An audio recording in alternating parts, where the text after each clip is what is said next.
position changes in the budget. We are taking the help desk job and adding it to a new position called business administrator or business manager. So we'll be doing the help desk function and also doing all of the budgeting, projections, asset management, payroll, all of the clerical type functions that the director is currently doing today. Will other staff be assisting with the help desk? We will have, the way we're setting it up, we're gonna set up a group email. So we're gonna have people either call the help desk or email the help desk to create tickets for service. And that email will go to 4 of us, not just one. Okay, all right, but you are adding through the combination of salaries and wages and the new initiative, you're adding 100,000 to the budget. Right, we're restoring I feel what the actual delta is not that. Yeah, it is. Well, there's a lot of, the other one, If you is look at the the- general fund, yeah, the top two line cyber items. position we added last year hasn't been filled yet. okay, but the top 2 line items, salary and wages. It's the net of 100, yeah. A net of 100,000, Yeah, The net of 100. So that's- okay. So, contractual changes and one added position. And it's Okay, from but- reductions in their expense request. So they requested a budget. And the town manager asked him to be able to fund that additional personnel person in the personnel and cut what he was requesting down below in the departmental requests. Yeah, so we took $46,800 out of repair and maintenance of equipment, $15,000 out of meetings and training, and $3691 out of engineering to offset the cost of $65,491 for the help desk admin position we created. And then there's a Even difference though between the there's- current help desk and the cyber network tech, and then there's all contractual changes across from the other 7 employees. okay, and why does the cyber tech need to be a full-time position? It needs to be a full-time division, not just in one single position. I envision. Yeah, I Several would stuff. agree with that. I would agree with that. The- With the cyber, may I? Yep, I'm sorry. No, that's okay. I'm gonna help you out there. Thank you. With I just finished with my comp, training, Joe, thank you. Yeah. And with the cybersecurity threats that are coming, down, that are affecting all municipalities and all levels of government, there needs to be vigilance 24/7.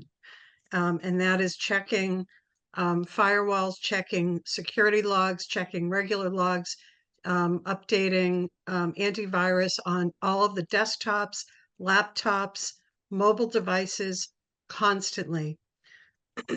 And one person doing that, I'm telling you, I do it. And it is a full-time job for one person, and could actually be 2 people. Okay, appreciate your position, Christine, but it's Thank important you. that I hear these things from Joe. Yep. Okay. On top of all those things she I mentioned, understand that I worked in IT for 45 years. Yep. So I have a good handle on Yep. this stuff too. Yep. So the questions that I have for you, however, are regarding the budget. Yep. Your budget.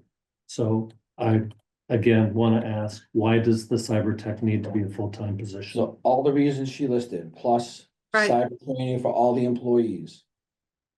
Phishing campaigns. The city of Lowell is out $4.3 million to date from an attack they had last year. So funding a $100,000 position should pay for itself over and over and over again every year until when we get a cyber attack. Okay, so the workload day to day. Yep. Mandates someone available 8 hours or 24 hours a day. This position it's a 37.5 hour work week, but like myself and Ryan, we're on call 24/7, 365. Okay. Thank you.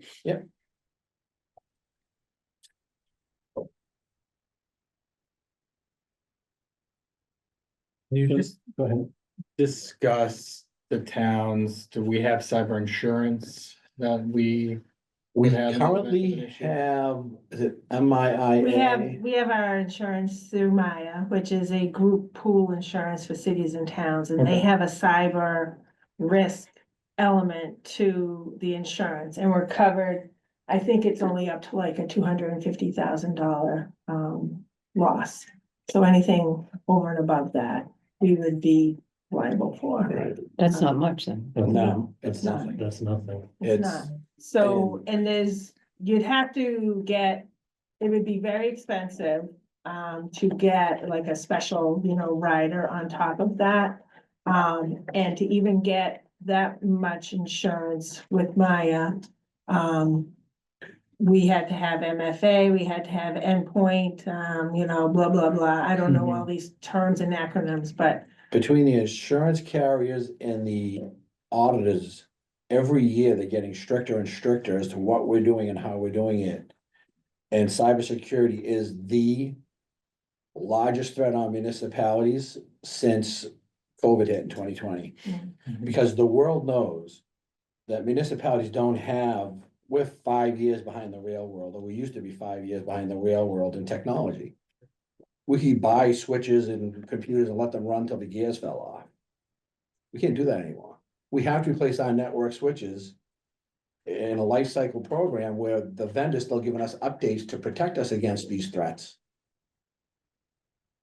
So municipalities are changing, and everyone out in the outside world knows that municipalities went from, everyone comes to an office and does their job, to overnight doing it, people dialing in from anyone knows where. So they know things didn't get done 100% right. And we're trying to close that gap and get ahead of a curve that is almost impossible to stay ahead of. Christine has a question. Christine, would you like to say something? I would, thank you. So, Joe, I have a couple of questions. Staying on the cybersecurity topic.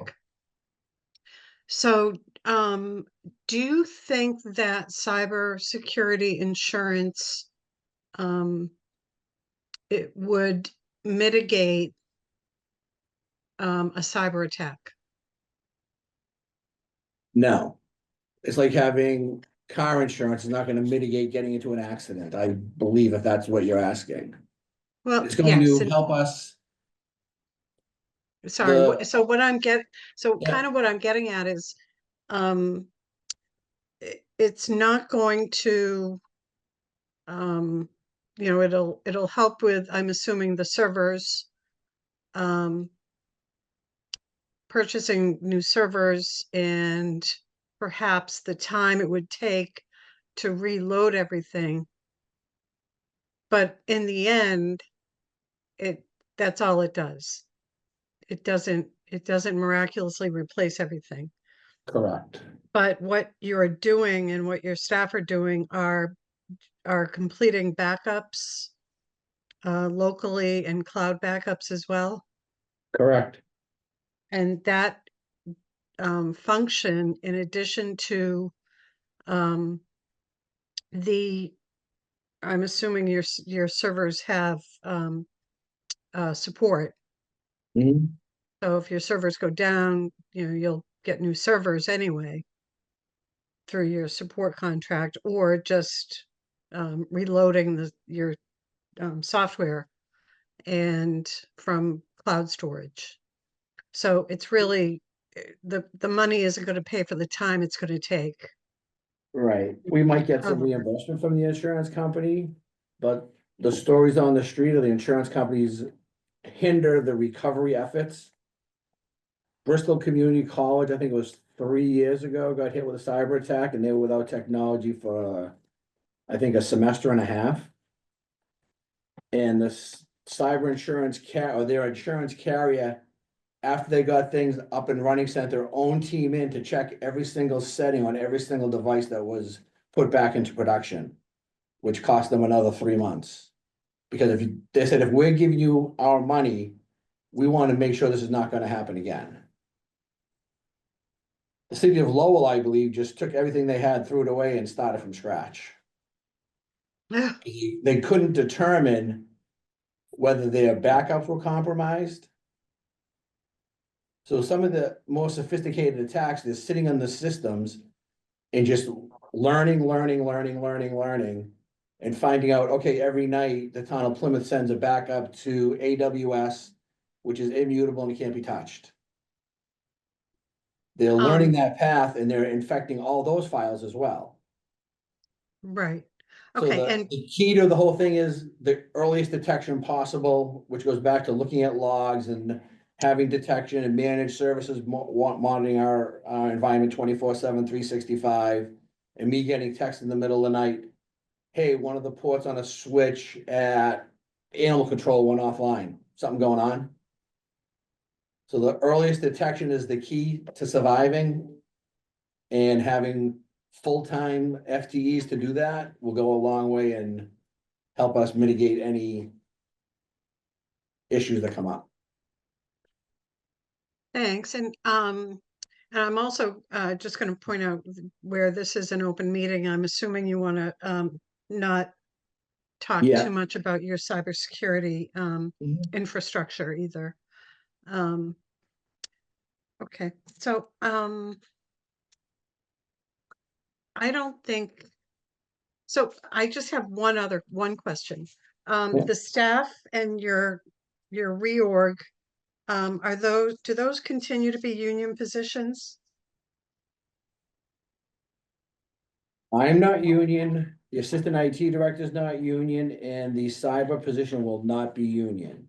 All others are in a union. Okay, and that's all I have. Thank you.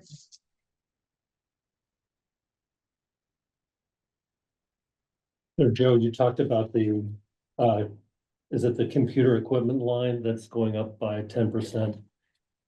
Going up $130,000. Is that the Article 8 number? No, that's or- R&M, just R&M 524301.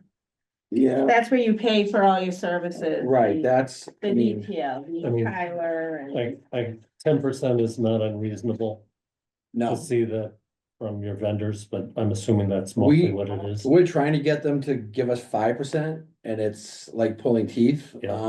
Okay, Some of them we lock in for multi-year. But it's getting more expensive every day to do business here. okay. Going down, meetings, education and training. Yeah. Looking at the 24 actual, the 25 year to date. It's showing no spending year to date in 25. So Yeah. I'm concerned that your 2026 request is still 35,592. So we're reducing that by 15,000. Right, but are you gonna spend it? We're Because going you to, didn't, so far you haven't spent anything this year. right, we were fortunate to get grants and the county paid off. Okay, so it was Some of covered these- elsewhere. Yes, All right, good. so we're continually training. We're trying to find better, faster, cheaper ways of doing it, online training. But we also need to bring people in, sit down in the big room and. Like one of the things we expect for this next budget cycle is to have. A migration to the Office 365 platform. And get the data off our servers that are in the basement here. And teach all the employees how to use SharePoint and OneDrive and. How to share that safely with people in their team. Okay, so it is your intention to spend that money in Yes. the coming year? Yeah. And it won't still be covered by the grants and funds that you've utilized this year? We can't guarantee it will, but we will seek out those same grants if they're available. Okay, And a lot of them we're getting we're only allowed to get them every other year. Like for Ryan and I to go to cyber training at Bridgewater State College, the county picked up 2/3 of the training costs for us. okay. So, I think from a budget standpoint, Mhm. it's important for us to see that you're spending the money okay, on training. Yeah. I don't know, Lynn, if there's a different way to show the offset.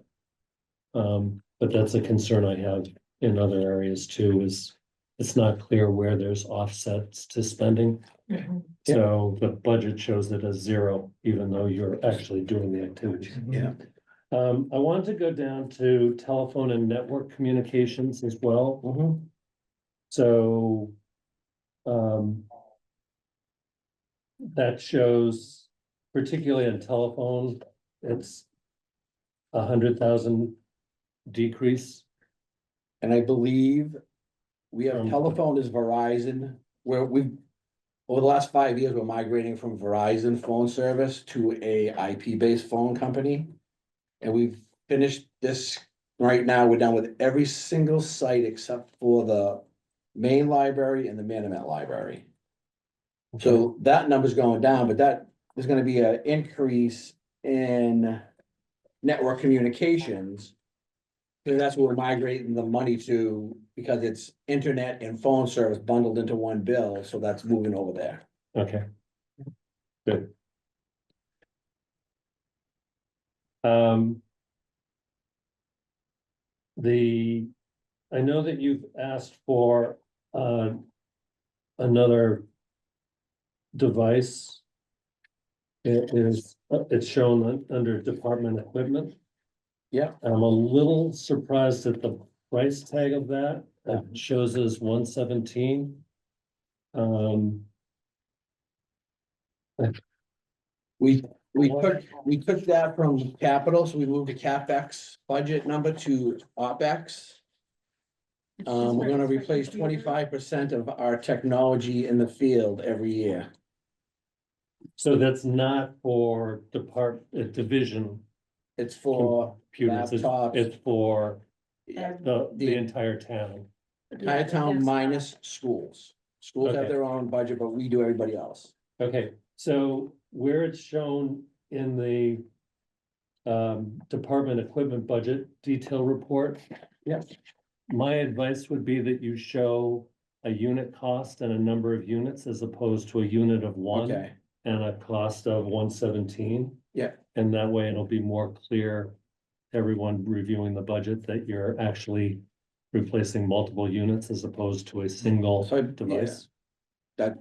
And that's the way the Yeah. instructions read for that, for operating expense, so. So I believe it's 90 devices at 1,300 a device. Yep. Is what that number represents. Okay, And some of them are a little less, like the MDTs for the cruises, they could be Yeah. $2,500. Yeah.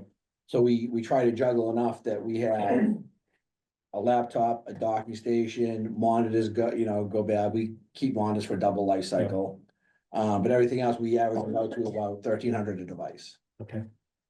All right, and you and I spoke during the capital review. Yep. About the new police substation. Yep. And I think it's gonna be important to be able to bring those online on our network Mhm. and as soon as possible. And I'm hoping that we will actually have more substations, Right. so that will be continue to be a pressure point for you. Right. They should have a sign where the meeting is. Was Walk around for on 20 the minutes. agenda.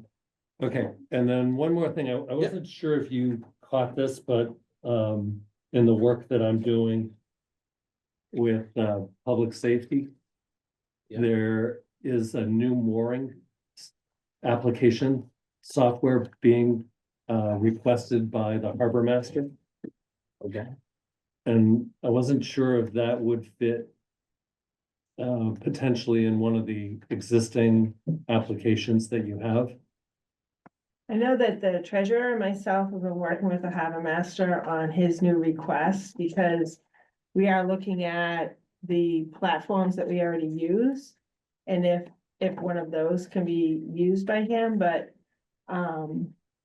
sometimes those types of applications are very Very unique specific, and specific, so. yeah.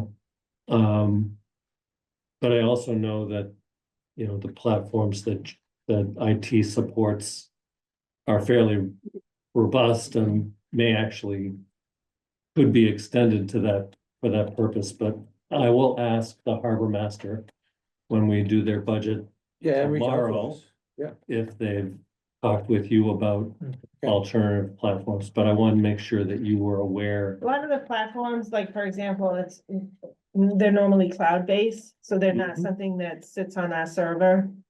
Yeah, but if an existing application like C-Click Fix Mhm. or, you know, one of the other applications could support it, then I see what you're saying, yeah. I would Yeah. like to see the town use existing software, even if additional licenses are Yeah, required. that's I know kind of that- been our philosophy, Yeah. even when we went to Munis for the financial management Mhm. package, they have 50 different modules.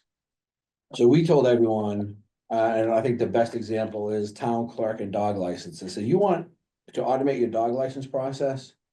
Let's get the offering from Munis, it's all under the same umbrella, we already manage it.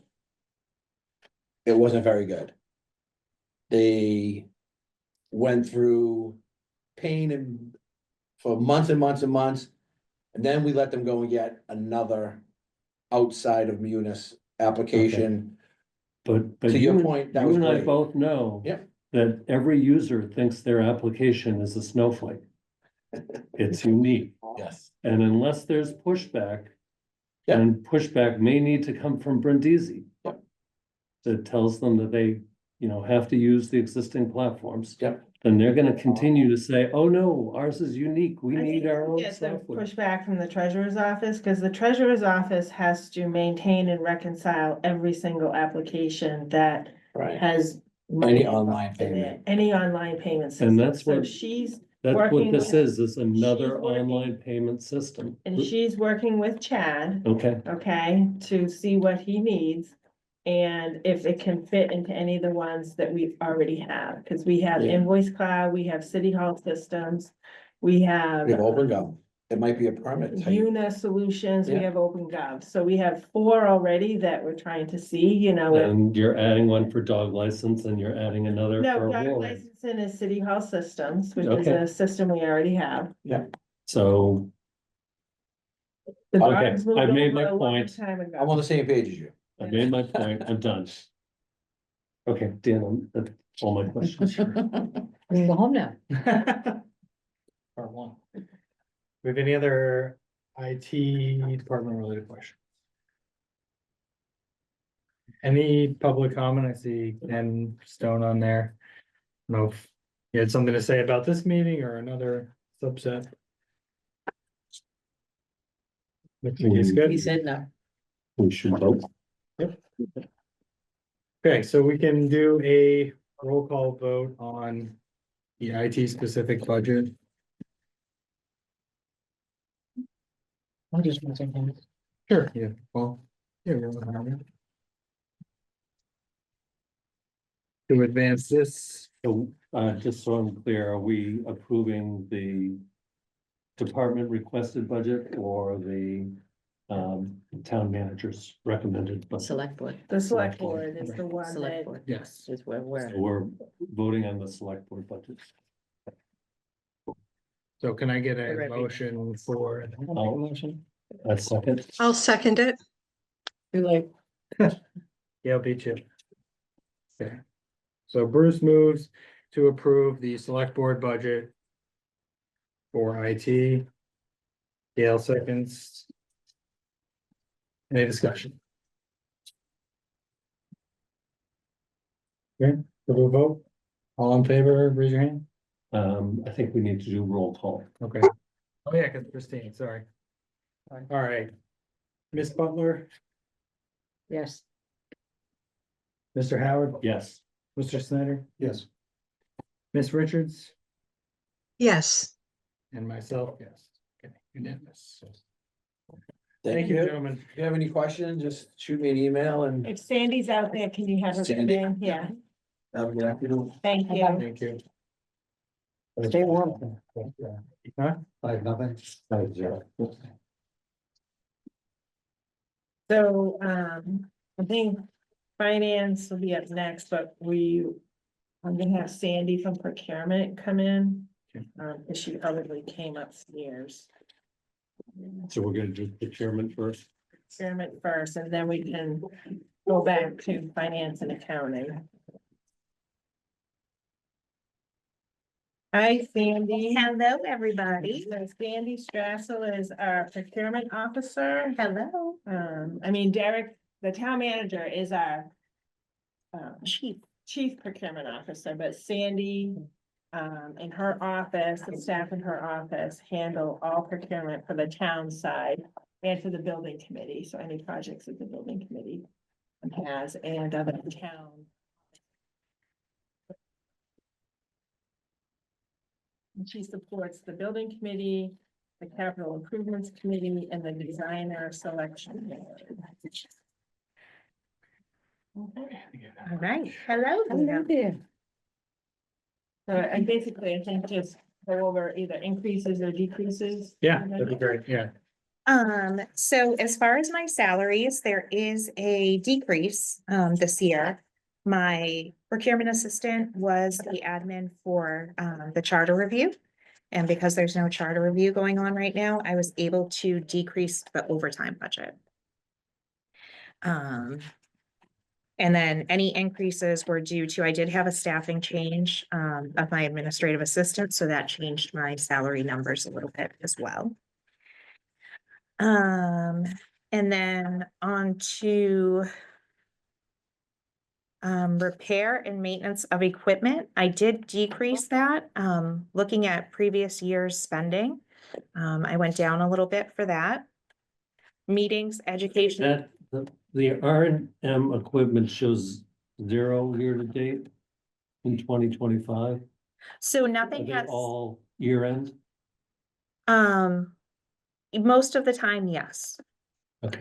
Yeah. So it's going to be spent, but it hasn't been spent yet. yes.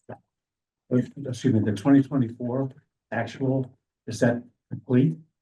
So the 2024 actual is complete, and that's why I dropped it down some. This one varies because it's repair and maintenance of equipment. So some years, more things will break than others. You know, this one has gone up and down. But it's never really exceeded that $15,000 point, which is why I decreased, because in the past, I believe it was 19,000 and some change. So I decreased No, it. it to was 15. in 24, it was 8,714. That's what was actually That's spent. actually spent. The budget was 19,584. Right, but I mean, Yeah. it's $10,000. Mhm. Your actuals are 10,000 So she less. reduced it to 15. I think that's what she's saying. Yeah. Yeah. I understand that. It just seems as though it could have been, I'm thinking it could be 10. could be reduced further. And 5 might be more useful somewhere else. Okay. What else meetings, education and training was also decreased. I decreased that by 300, and that was also due to prior year spending. Can you speak to advertising as well, please? Absolutely. So advertising, is basically it's the town advertisements that are mostly for bidding purposes. We go through a little bit of a slump. So we do a lot of bids when the fiscal year starts. And then we go through a winter slump because road work can't be done during the winter, things of that nature. So then it tends to, typically around April, May, we put out a lot of bids. And that's for the summer work. So there'll be a lot more advertising coming up. Okay, so do you expect, it's showing an actual year to date as 3438. Mhm. Are you expecting it to be close to the 15,000 of 2024? Oh, yes. More? I don't think it'll be more. I'm not sure. It depends on the bidding for the year. So But it will definitely be more. could 20,000 as a budget work? Since that's well over what the actual was last year. 15, Which line item are you referring to? advertising. So it's at 34.38 right now. Yeah, I'm thinking if Um, it was $20,000, there's another 10,000 saved there that we could have. I'm always looking to save money. Excuse me, Dan, are you there? Yep. Dan, would you mind recognizing the members prior to them speaking? Because I can't see anybody in the room and I don't know who's speaking. Sure. Do we know what Thank you. happened to the owl? It's coming out of the owl, so. I know, IT couldn't get it to work. Okay. No, I they thought we couldn't had get a that to second. work, but the Right. owl was working. So if It's- Dan, if you yeah. could just, recognize people Yeah, I can. prior to them speaking as we do in a No, meeting. if and the that would- owl was working, it would show up on Yeah. your computer. Yes, sir. I understand how it works. Thanks. No, I was talking to Oh, Jeanette. I'm Christine, sorry. Thanks. That's speaking my to you. problem. Yeah, yeah, you guys If- continue. I'm If gonna she get sits the here, feedback up would here. she show up? Christine, for your No. benefit, Mark and I will try and Yeah. announce when we're speaking. Well, Yeah, you wanna just- I think I'm sorry, but I think Dan, Just I in the think- 20,000 and the 5,000 before that. excuse me, I think Okay. as Dan, as being the chair of this committee, should be recognizing everybody as they speak. Okay, I will do that. Thank you. It says camera, maybe now on camera, but it's not. That's it. We can.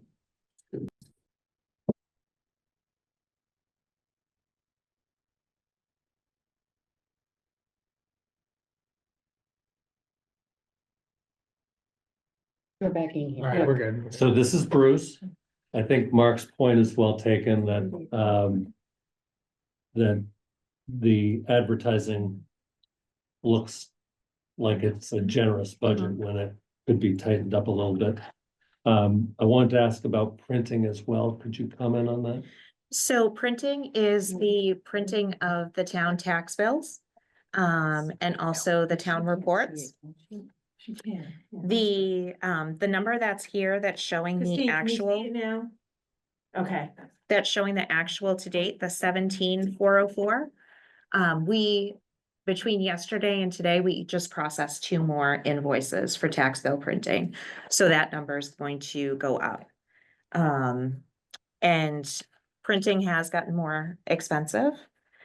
So we see that it does go up a little bit every year. And it's always estimated on the number of bills we think are going to be sent out in regards to real estate, water, sewer, personal property, and things of that nature. So the estimate for next year was the 65,000. the other thing I would comment about the printing is we are using a service now for certain bills that people can sign up for paperless, but we just started that last year. So I wouldn't advise cutting this at all until we have like a couple of years of experience to see if the printing actually does reduce because of that. Okay, and this is Bruce. Where would that service be recognized in the budget? It's in her budget. This is Is where, printing. where Printing, the online, but if they choose the online option, is that recognized in printing as well? Yeah, so Our if they- printing budget would go the down. printing budget would go down if someone is choosing paperless, because the vendor would not be printing that bill. And where is that vendor recognized? I'm sorry, that was my question. So right In the now, budget.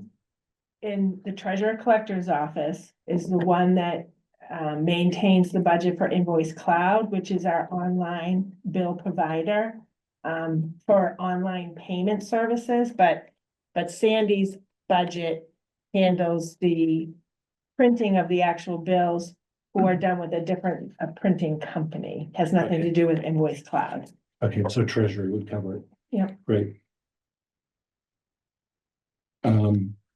Sandy, I was good until we get down to office equipment. I want to The office. see if you Oh, wanted to explain why that's select board. so office equipment, that's always a fun one. So whenever we do budgeting, I always send out an email to all the departments and ask them, are there any large purchases you're anticipating for this coming year? because they may not be budgeted for, whether it's new furniture, if they're bringing in new positions. Sometimes it's storage, different types of storage, but for the most part, it's furniture.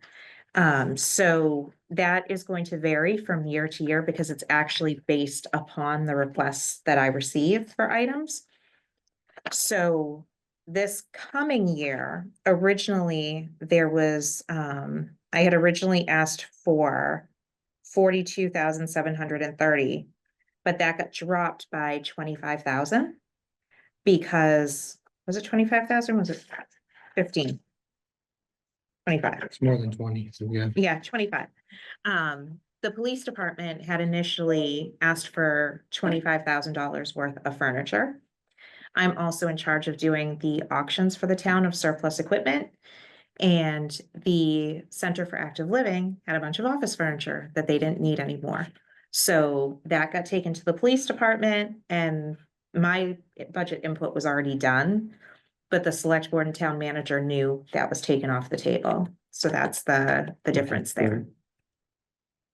And there is a little bit, I did add a little bit of a cushion beyond what my requests were for this year. Because we are getting a lot of requests for sit stand stations. And those are about $500 each. So I needed a little bit of cushion for that so that I'm not telling people, we can't accommodate them. Thank you. Do we have a place that we keep surplus furniture? I'm guessing So there's gotta we, be a basement somewhere, right? so we do have, limited storage, but twice a year we do a townwide auction. So in the spring and in the fall. So you get rid of. So things. if it's not reusable, or if it's, taking up room and we don't think it's gonna be placed someplace, it'll get auctioned off.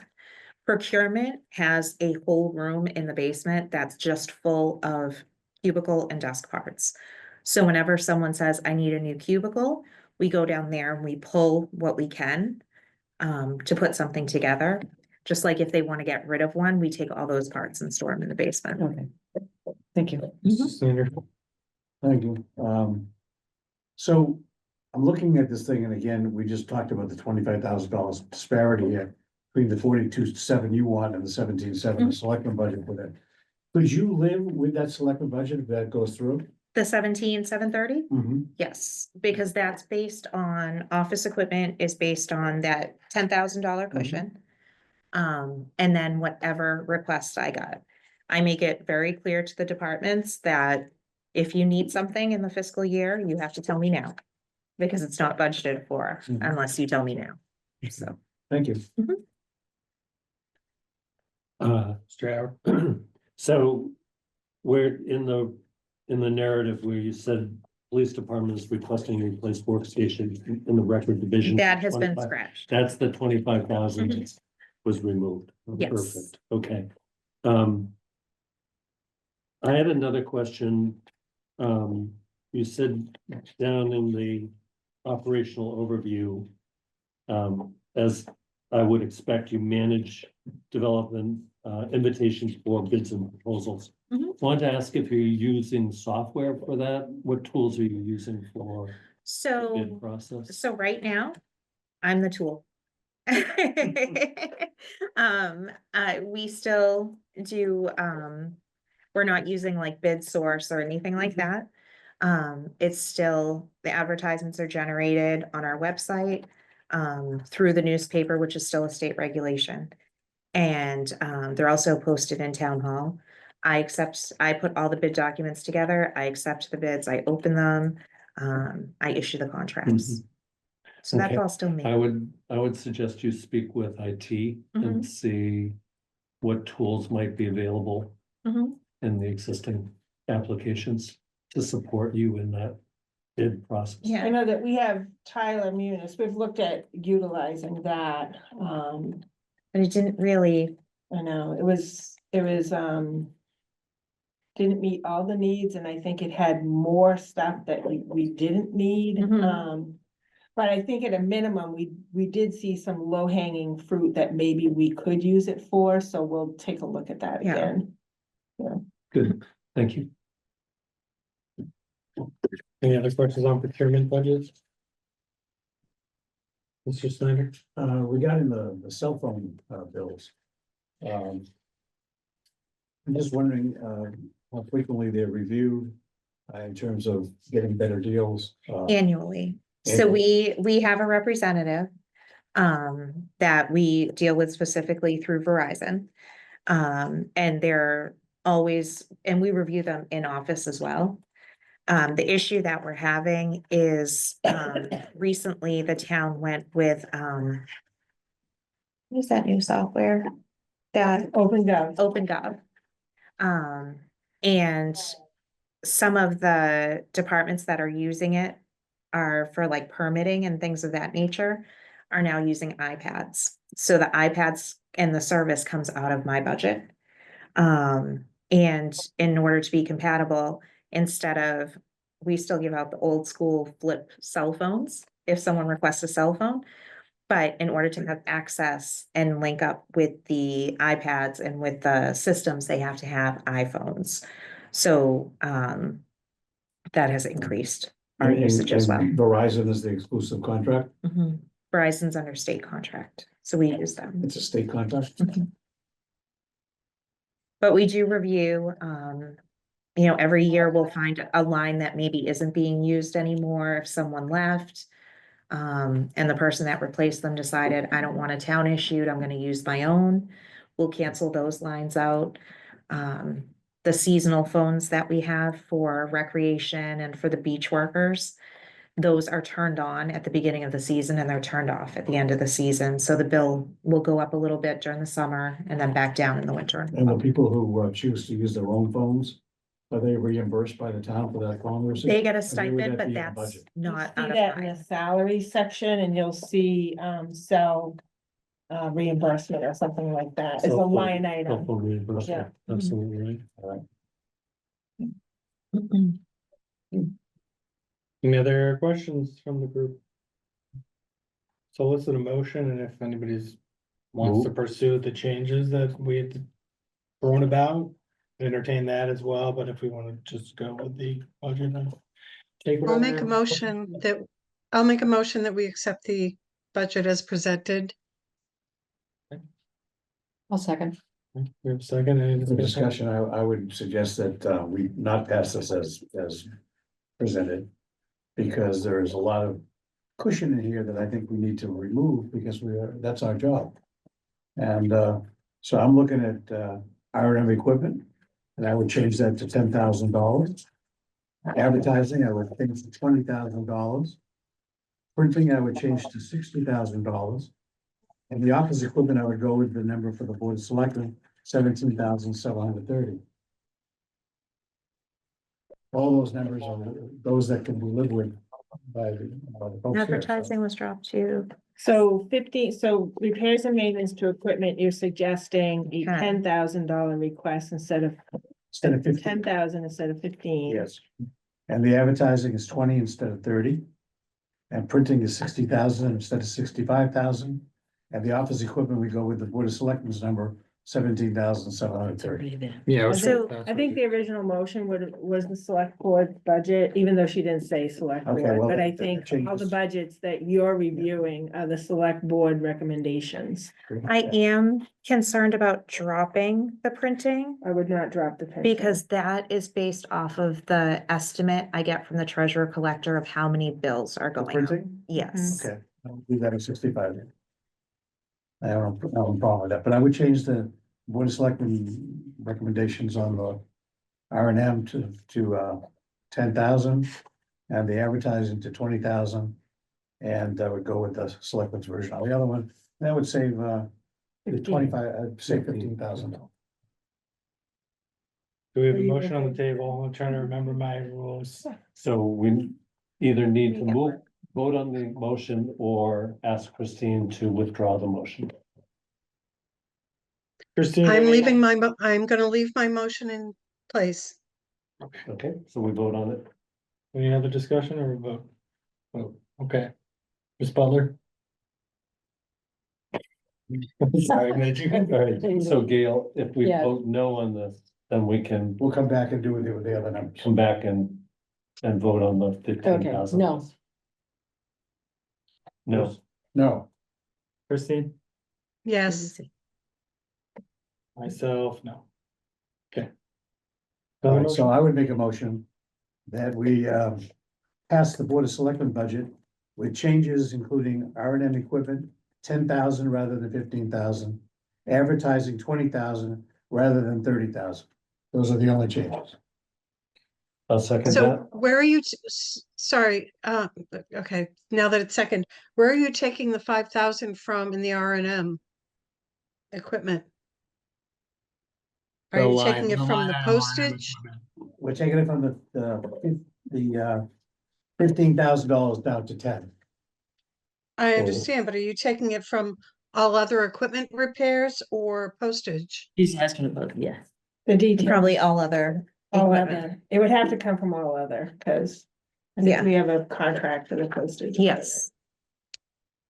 So, Sandra, as far as your equipment repairs, those are for, can you explain those all other equipment repairs? So those vary. It can be, there are some departments that still have typewriters. So it could be typewriter repair. We usually have someone come in once a year. I know it's crazy, that goes around and cleans up all the We typewriters. do. Shredders, still fall under our office, so shredder repair. The calculators, the adding calculators they use in the collector's office, we have someone that can come in and refurbish those. But it all depends on, what does pop up. Some years, we may not use any of it, where other years, it seems like something broke and, it's quite expensive to fix it, so. Does this also, I'm sorry, Go ahead. does this also include like the mail machine? It does, but that cost Yeah. is split with the clerk's office. But it's still split, still have a portion of it. Yes. Any other comments, discussion? Okay. Move to take a Well, vote, you've got, yeah, go ahead. take a vote on the amended budget, reducing R and M equipment line item by 5,000 and advertising line item by 10,000. Ms. Bowman, Yes. Yes, Yes, Christine? Did you say something? Sorry. I did not yet,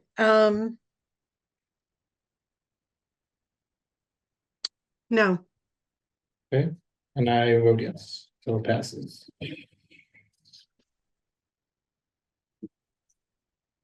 Is that it? Thank you. Thanks, Thanks, everybody. thank you. Thank you very Thank you. much. Nice to meet the new people, Gail and Bruce, good to see you. nice to see And you Mark. too. And, well, I haven't met him He's the before. new kid. Okay. He's the new kid. He's We- one of the nice to meet you. Can you ask Me too. Carrie to come in? You betcha. Thank Come you. on. We Oh, spent, trying. Jeanette, we spent a full day with Sandy on Capitol. Wonderful. Except Mark. No, Gail and I did. Yes. And we had this great lunch. Really? What budget did that come out of? I was looking to see. Procurement. It was a very expensive lunch. So I was surprised we didn't see it here. So who's next? Lynn? Finance and accounting, so that is, Yikes. the first budget within the finance department section. Yeah, you don't show up for a free meal. I always show up for a free meal. Can I ask you through the chair, can you tell us how the CPC, COPC coordinator how's that position working out? It's working out great. Is Yeah. it the combined work, is that It's a, equivalent to a full-time position that we staffed? oh, yeah. Is it more than that? It's a full-time position, 37.5 hours a week. CPC and COPC coordinator. It is budgeted for in fiscal 26 to be 50% covered by CPC and 50% covered by the general fund. So when you look at finance and accounting, under salaries, in the detail, you'll see 50% of that position being requested for, being funded in the finance and accounting detail. Okay. Okay, and the position is working out great. It's probably more like a 75-25%, 75% CPC, 25 COPC, but we're evaluating that, as we go along and her hours, number of hours that she does for both, so we're sort of tracking, Okay. that. Great, Okay. thank you. But overall, this is Kerry, our accounting officer. Hi. Kerry oversees payroll and AP and general ledger in the accounting department. But we also have, budget, internal auditor, grant writer, and the CPC, COPC coordinator. But Kerry, we'll talk about any changes to the budget. Okay. So, let's start with the salaries, the personnel services. And those increases were due to contractual obligations and an additional step for one employee. And then the new initiative, which is the next line, is a new position. And this is part of the select board's goals and priorities for a succession plan for the finance department. So that is for a deputy director of finance and accounting in that new initiative line. Over Can you, time. before we Sure, move off of that, sure. I want to explore that further. Okay, Has a succession plan for this position been defined yet? Or, This is what we're working on. okay, this so you haven't position- done it yet?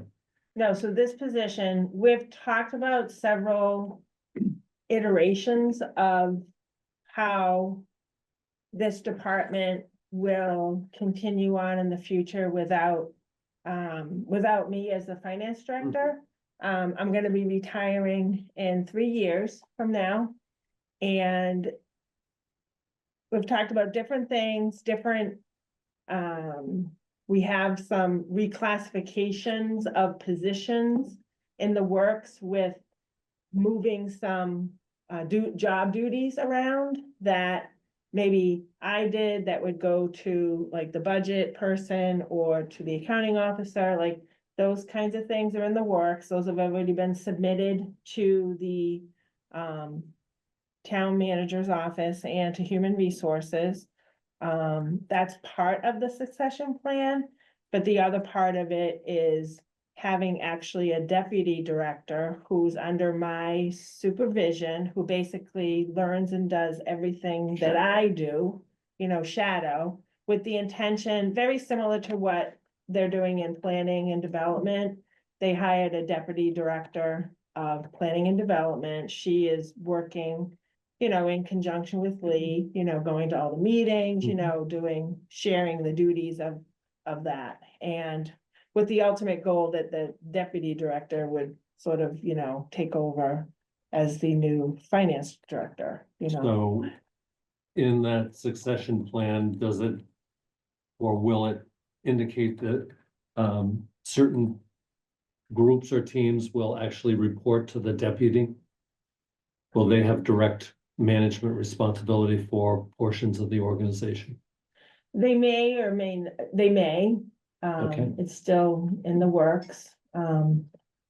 There's, quite possibly maybe that person oversees the CPC, COPC coordinator and the grant writer, versus the. Well, finance I'd really love to see them take on real group responsibility so that they become familiar with some of the critical areas of your. Well, your we department. oversee assessing, treasurer collector, procurement, Mhm. and finance and accounting. So they would oversee, just like I do, all of those Yeah. departments. I'm suggesting that you consider having them have direct management responsibility for one or more of those groups so that they get the experience of actually having to manage things. while you're working on the transition. Okay. And I'm gonna ask the same question of planning too, so you know that this is. We're seeing this in other areas of the town, government, so want to make sure that where succession plans are in place, it includes direct management responsibility. I would, agree with my colleague. I think that's really important, that you're gonna make someone a deputy director. That they have responsibility and learn about everything it is to be a director, because otherwise. You might be able to hire a better person off the street. So, it's really important to get. Practical experience. And, just having the name of deputy director means nothing. Right, I mean, whatever, they would have the same oversee responsibilities that the director does, you know, managing of all of those Good. divisions and departments. Yeah, until you do employee reviews and have to deal with the problems that come up in different areas, you don't really learn the job until you have to do it. And that's, we're gonna miss you when you're gone, but we want this person to be able to fill your shoes too. Thanks. Sorry. No, that is all good information. I will say that the majority of the remaining increases in other expenses are also related to this new position. So you'll see increases in meetings. Oh, not meetings, sorry.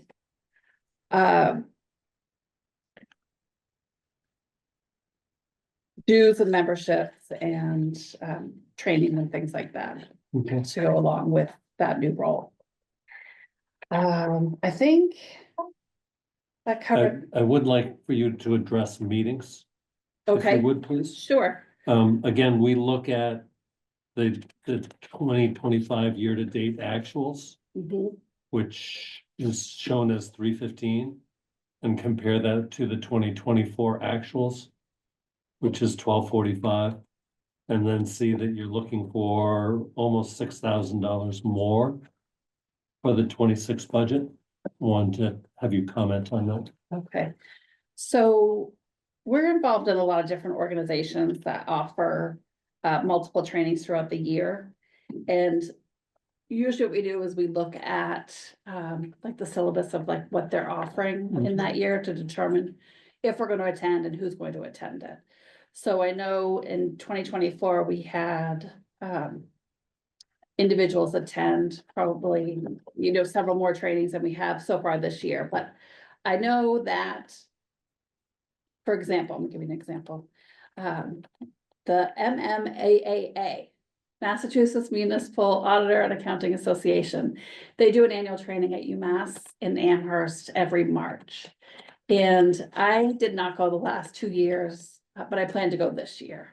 So you have to keep up with credits and things like that. So I know, are So you, sometimes it's every other year, so you have to go. At least, well, you have to go once every 3 years to keep your certifications, so I will go every other year. Kerry has gone every other year. That budget includes for the new deputy director to also participate in that training, but quite possibly participate in the treasurer collector training or assessor training, just to get more familiar with those areas. So that's why, like Kerry said earlier, there's an increase to that budget. We try to attend the Tyler, our financial management software has an annual conference.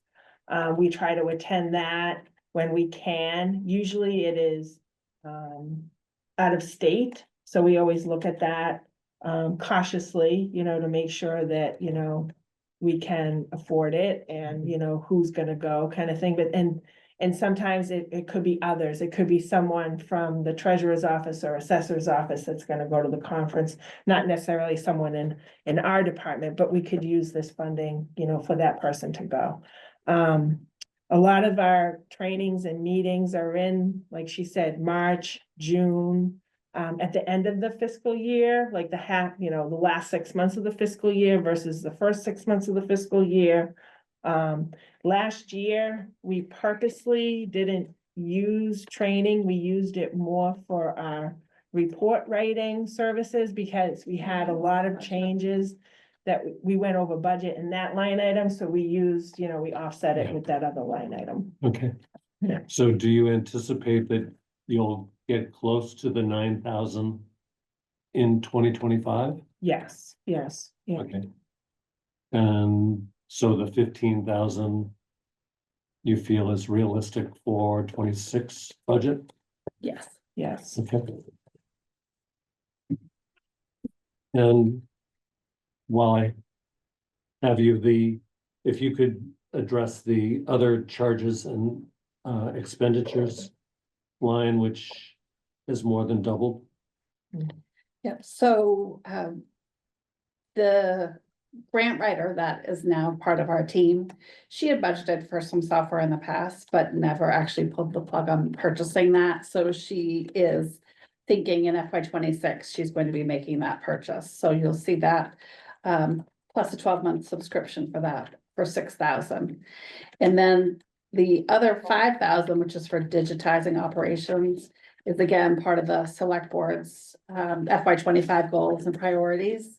So we're going to be looking at, we have a lot of forms that are printouts and that go out for original signatures and things, and we're gonna be looking at digitizing all those and using DocuSign. DocuSign, yes, Great. DocuBee or DocuSign.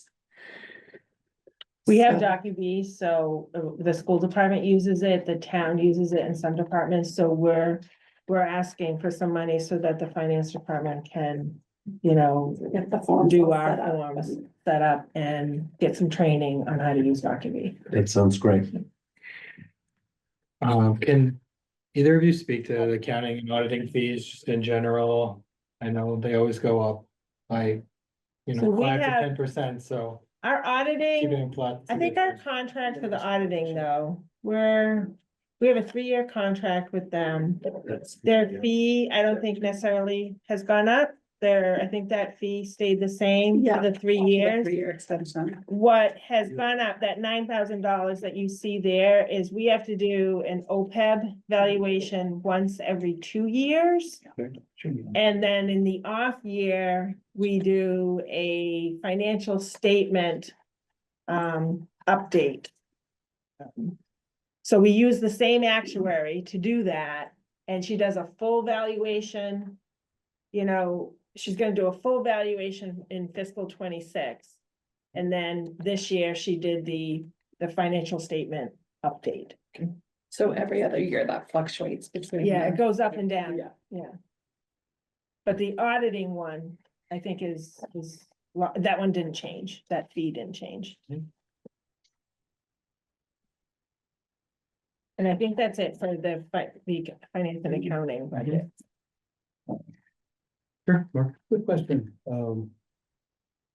What is the salary going to be for the new deputy director of finance? We're estimating it at 125,000, which is I believe it's a non-union, That's the full amount of the new initiative. yes. Yes. Yeah. Okay.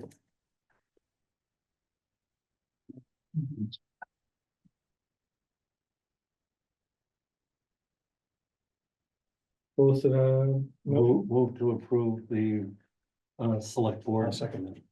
Great. Any discussion? Okay. All right, thank you. You're not up yet. You need to vote. Yes. I vote yes. Yes. Ms. Richards, Yes, myself, yes. So All no right. changes. Okay. No changes. Thank you. Yeah. Now you can. Thank you. Patty's in my office. I'll send her Is she? down. Yeah, You ready for her? yeah, Okay. Yeah, Thank you. so, if we can actually go over the assessing budget first, and then we'll do treasurer collector, because treasurer collector will also do tax title and foreclosure and all of the debt service budget. So we'll go over assessing first, which is in the finance department section of your books. As far as any changes from the previous year, the salaries are actually decreasing. We're budgeting for Our director of assessing retired December 31st and done, so she's no longer here. We have interviewed and are hiring a new, director of assessing. He's going to start, tomorrow, which I just found out today, so we're very excited about that. So his salary is coming in a little bit less than the previous, incumbent. And everything in that area is contractual, so the reason for the other decreases is just changes in the office and a retirement, so there's no longer the longevity or vacation or buybacks for that person. As far as the expenditure budget is a small increase for field supplies, I believe it is. So what we're finding is we really need to outfit our listers who are out on the road in the field. And we'd like to, you know, have them to be easily identifiable to taxpayers and customers that they're going to visit in their homes. So we're got a small budget in there for maybe some, like, you know, golf shirts in the summertime, maybe a jacket, you know, in the wintertime. So that's what that $2,500 is for. A lot of the other departments are doing it, like inspectional services. They've, you know, they've all got like a town of Plymouth, you know, identified. You know, they have their business cards, but I think the impression is, I think received a little bit better by people if they had.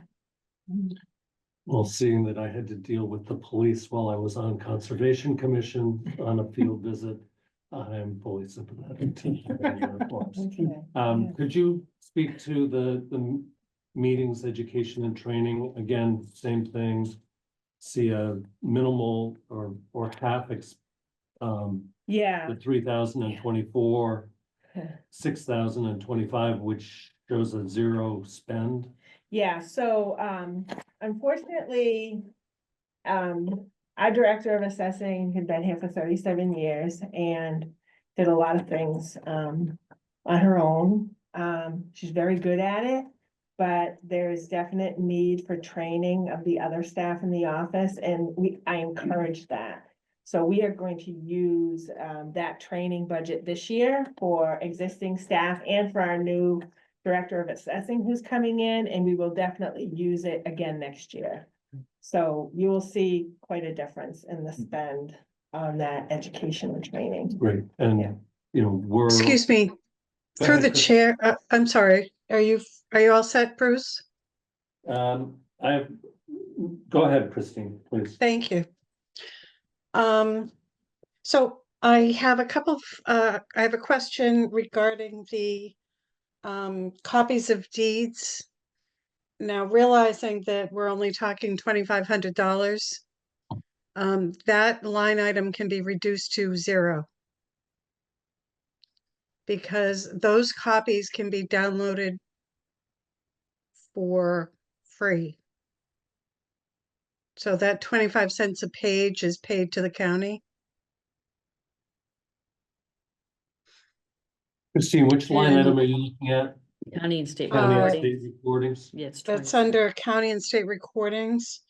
But the only thing that's under there is copies of deeds. And all municipalities have free accounts with free downloading of documents. So I had brought this up last year as well. So that is a savings of 2,500. We have several, numerous municipalities. I'm on page 11. And it's 530-600. And it's 2,700, Kristen. So we spent Or over 2,700. 2,000. Yeah, we spent over $2,000 last year to the county for this. So if it's free, Yeah, they can download all of those documents for free.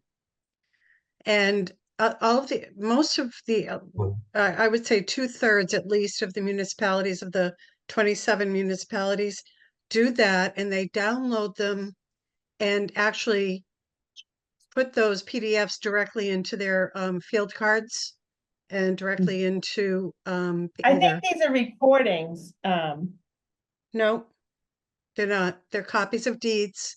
Recordings would be significantly more. Well, I mean, I'm just reading what the line item says, and if it says it's copies of deeds. If it was recordings, you're talking about $105 per document. So that would Yeah, only I mean, be, that would their only be office- 25 documents per year. their office records.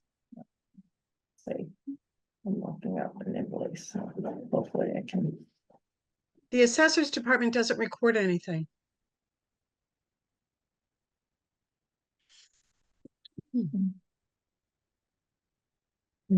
True.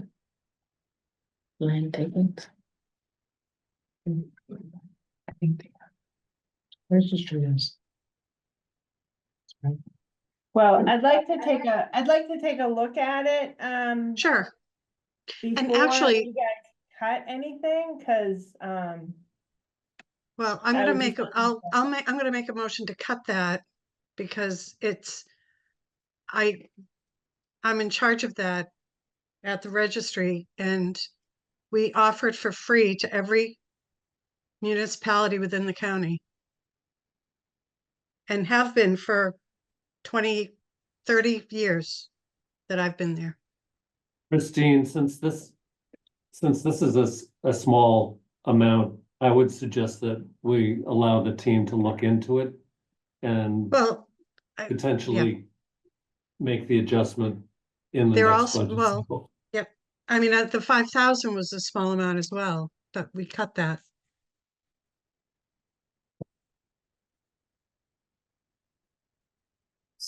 Through the chair, the appraisal services, does that come in at the end of the year?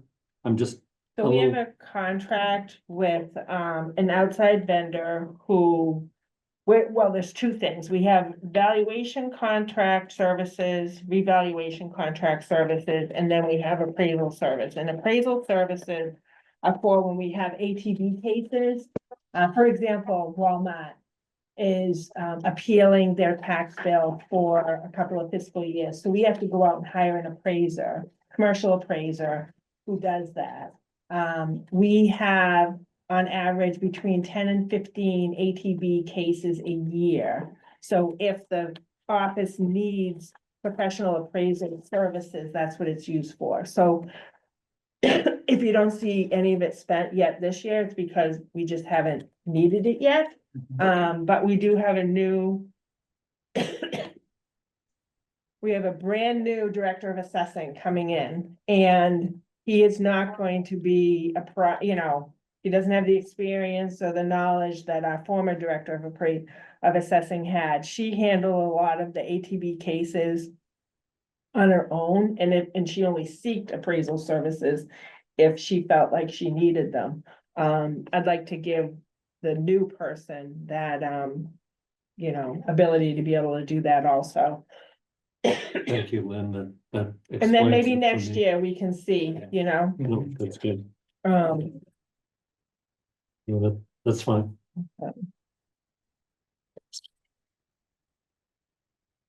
Any other Questions? questions? I know there's mints right there. Solicit a motion. Move to, Lynn, where there's the original one word. Christine, did you want to pursue the county and state recordings, or are we good to leave the 2,700 in place? I would like to make a motion without the 2,700. And Lynn, I'll also offer registry of deeds training for all of the assessor's staff, including the director, at their convenience.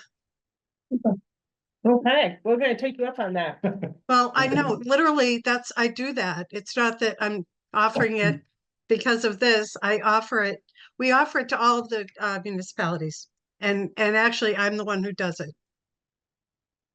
Okay, if I find out that this these invoices that we pay the county are something other than 25 cents a copy and something that's not free, I will respectfully request that it be added back, but I'm gonna try to find that out. All right, Um, I will give this, I will leave it in. And if you find that you don't need it after I talk to your staff, then you can give it back. Okay. We all go out to lunch. Gail? We can't do that, Gail. I just took my ethics test again for the third time. I'll make a motion to approve the finance or the assessing budget as presented by the select board. I'll second it. Any discussion? Okay, moving to vote, Ms. Butler, Yes. Yes. Howard, Yes. Snyder, Ms. Richards, Yes, myself, yes, okay. Thank you, Lynn. Thank you. Okay, the next budget is, treasurer collector division. Patty Meechan, who is our treasurer collector, has joined us here. She oversees, the treasurer collector's office and also supports the elderly and disabled tax assistance committee. So Patty, if you could just go over the increases and decreases to your budget and answer any questions they may have. Sure. As far as the salaries and wages, pretty much everything there is, the increases are, contractual and collective bargaining. One of the areas, is we had last year requested 4 seasonal office workers to assist with the in-person, sales of beach sticker and transfer station passes. However, this year, I'm requesting 3 people. I feel like we can do it with 3 people and we don't need the 4th person.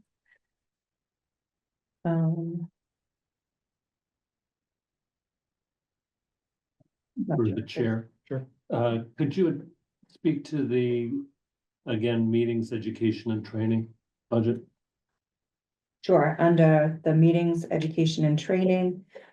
So the Massachusetts Collector Treasurers Association had kind of restructured their fees. And so what they have done is they decreased the memberships and dues, but they increased the meetings, education and training area. So as you'll see, there's a little bit of an increase for the meetings, education and training, but there's a decrease on the dues and memberships due to their restructure. Okay, thank you. And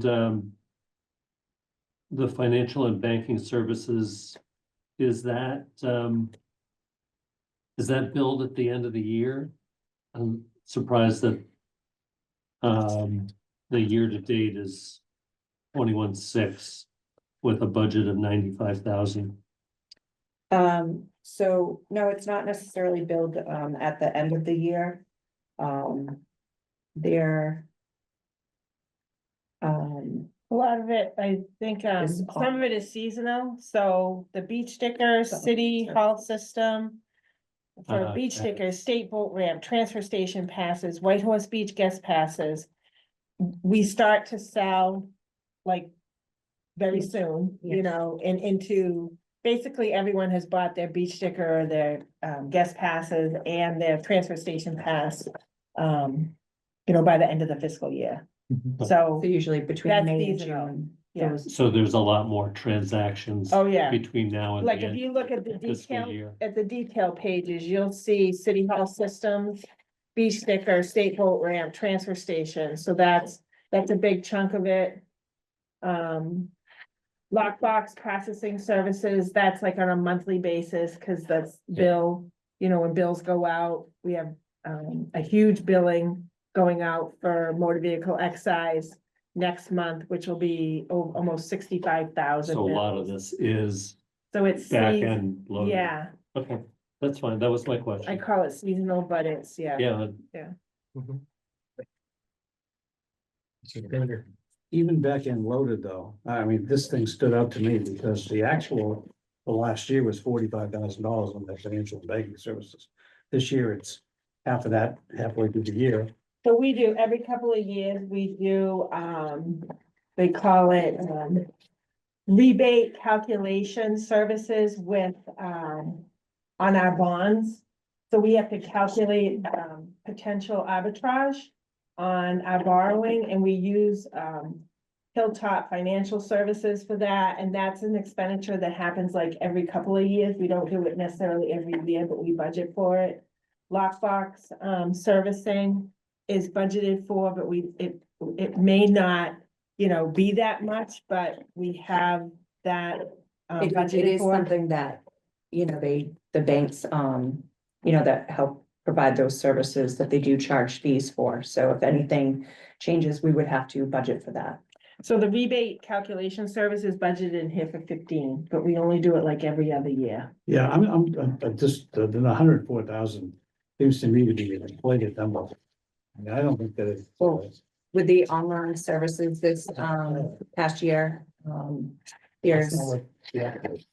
there's additional costs with the online services that we We have the had to new pay. online service, Invoice Cloud, that we just implemented last year. So when you look at the 24 actual, you're not gonna see all the expenditures that we're experiencing, that we will experience this year. There's a cost for paperless billing. There's a lot of services that this new online provider, charges us for that we didn't have previously. And as more and more people sign up for the online services and for these, additional enhanced features, there's gonna be more of a cost, So you're telling me that the 2025 budget of 95.6 is gonna be reached in actuals this year? We believe that we're gonna get close to it, yes. And you think that there will be another increase on top of that for next year? Or another $9,000? Yeah, I mean, even this year, we're buying new stock, even with the online services, as we add additional town departments and school departments to the online, there's an additional cost to the town. So For we example, first started the out Harbor Masters Department. We We're first working started with the them tax, on implementing them. collector's office, and right now I have 6 other departments that are lined up, looking for online services where I will, try to find the best platform that, provides services to meet their needs. But as we add more departments, there's additional costs. Thank you. just a note to you.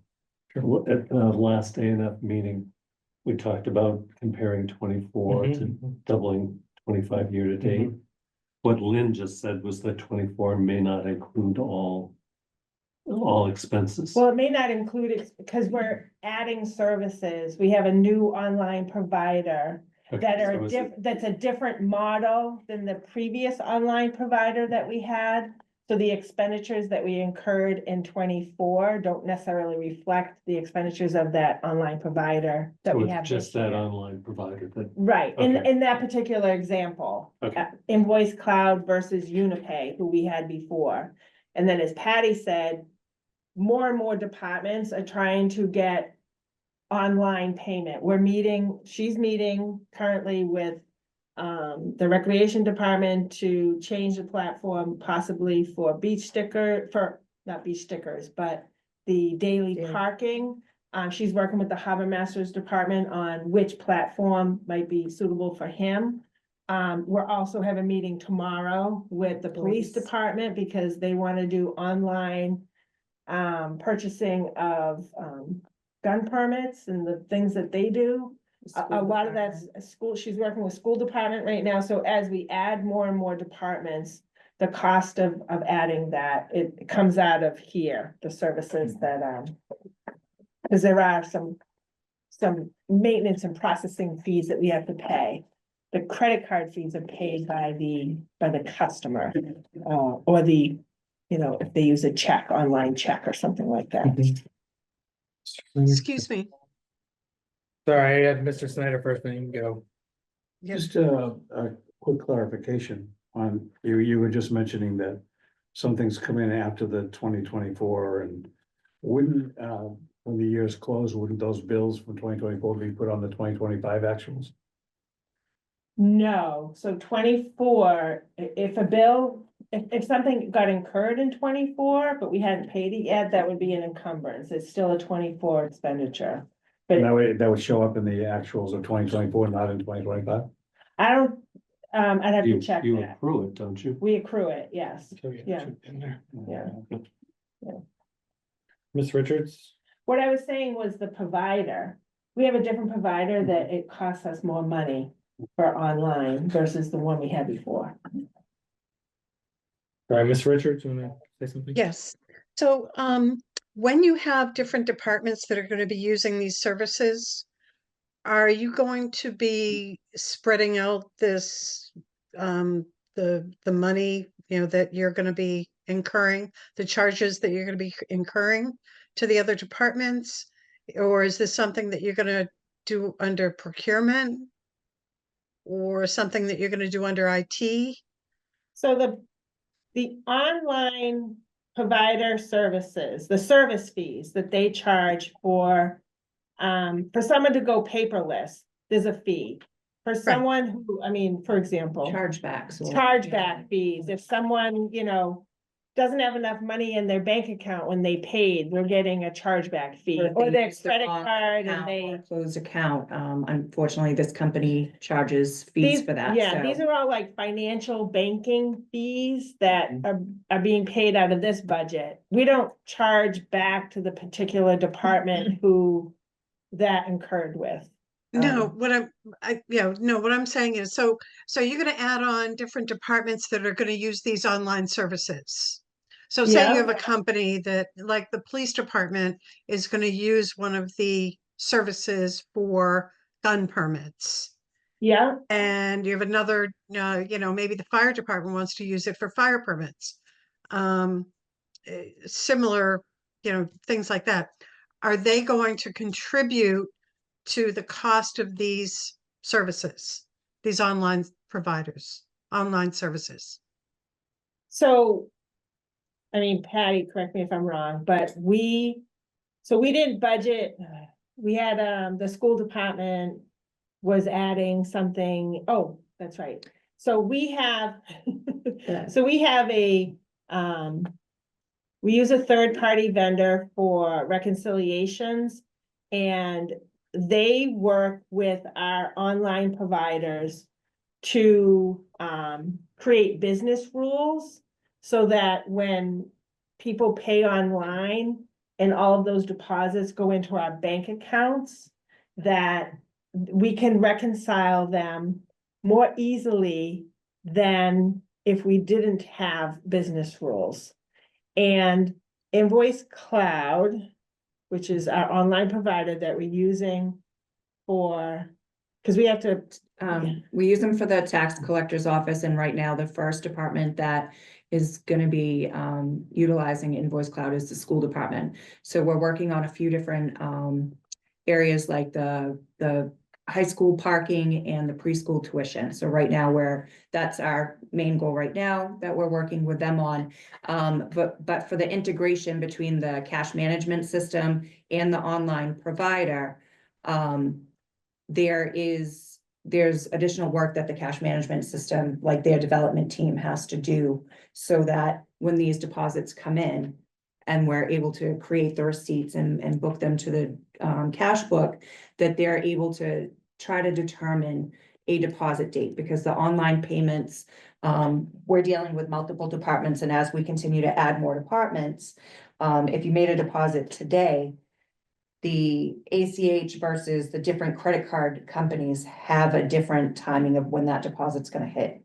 And they get combined with other departments, so those reconciliations are really a nightmare. So the cash management system works with the online provider to establish these business rules for the timing to assist with those reconciliations.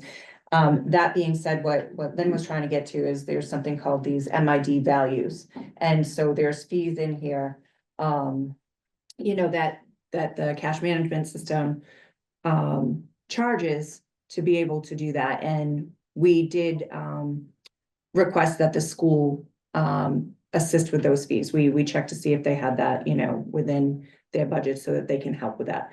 There's additional costs that we will incur, but we did look to the school department to see if they could assist with that. And I think part of the trouble with the online is we never know in advance. In fact, like for a while, I didn't hear anything with anybody wanting to go online, and all of a sudden I've got 6 departments all wanting to go at once. So that's something that I'm sure that they didn't take into, you know, consideration at the time. So, you know, we'll, Because a lot of these fees are controlled by the vendor that the treasurer's office works with. And we don't, the individual departments that are doing the online really don't interact with the vendor. They don't, I mean, they help say initially with the setup and that kind of thing, but their police, you know, the police department's doing police things, you know, Yeah. so So you don't it's all necessarily, budgeted for in the treasurer collector's you don't office. necessarily cross-charge the other department. No, we don't necessarily do that unless it's something if like we're aware of. or- unusual and, you know, we need them to help out with something, we'll ask, but, Depending on, Yeah. what it would cost to. right. But the world is changing so much that there's so many. I mean, I don't know. There's I know so much merging of Dan's sort of duties. nodding his head, because maybe he's Yeah. familiar with the cash reconciliation that's involving credit cards and checks and cash, and I mean, it can be a nightmare, and we have like millions of transactions that go through these bank accounts. And we So, have multiple different platforms too. Yeah, yeah, So, yeah. Through the Okay, chair. thank, Go thank you. ahead. Go ahead. Do you have more, I Christine? forgot what No, question it was. I'm all set. Thank you, Bruce. Okay. Just under the narrative, I was a little surprised to see at the bottom of the narrative, it says ensure cybersecurity protocols are in place and followed. So I know that IT establishes the cybersecurity protocols. Is Treasury actually So we. following up to make sure that there's compliance, or is that Yes, I mean, IT? we have some of our own with banking, because every bank that we deal with, Okay, so this has- is bank oriented. this is bank, yeah, bank oriented. Okay, 'Cause great. how many banks do you deal with, Patty? How many banks? I mean, we have a lot of banks. I can tell you we have about 125 accounts. Wow. Um, Okay, so that was my question, which this is Yeah, it's more- actually It's more, bank oriented, not yeah, user oriented, which would be IT. I mean, Okay. but we do train, you know, we send our staff to training, and a Yep. lot of our banks will provide some free training for us, like Bank of America is really good about that, providing free training for cybersecurity, because there's just so many new things out there that our staff needs to be aware of. No, okay, I'm good.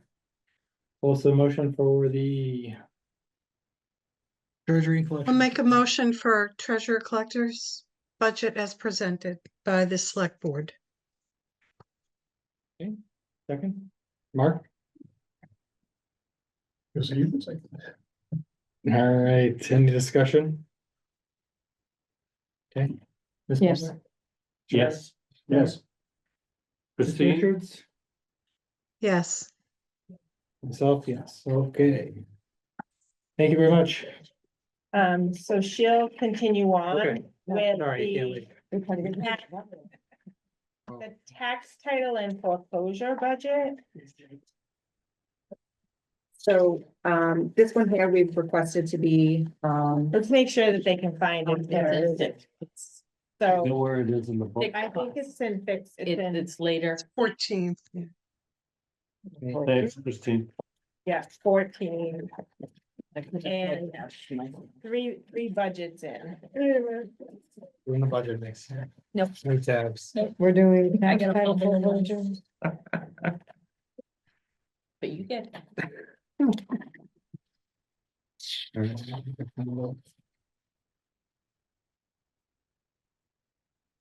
Everybody have it? Yeah. Watch title foreclosures? Page 10, 67 on that. Page 10, okay, thank you. And 67, okay. Okay. Good. Section I think Mark 14. is true. 14, 14, the tab that says 14. and then it's the third one. Okay.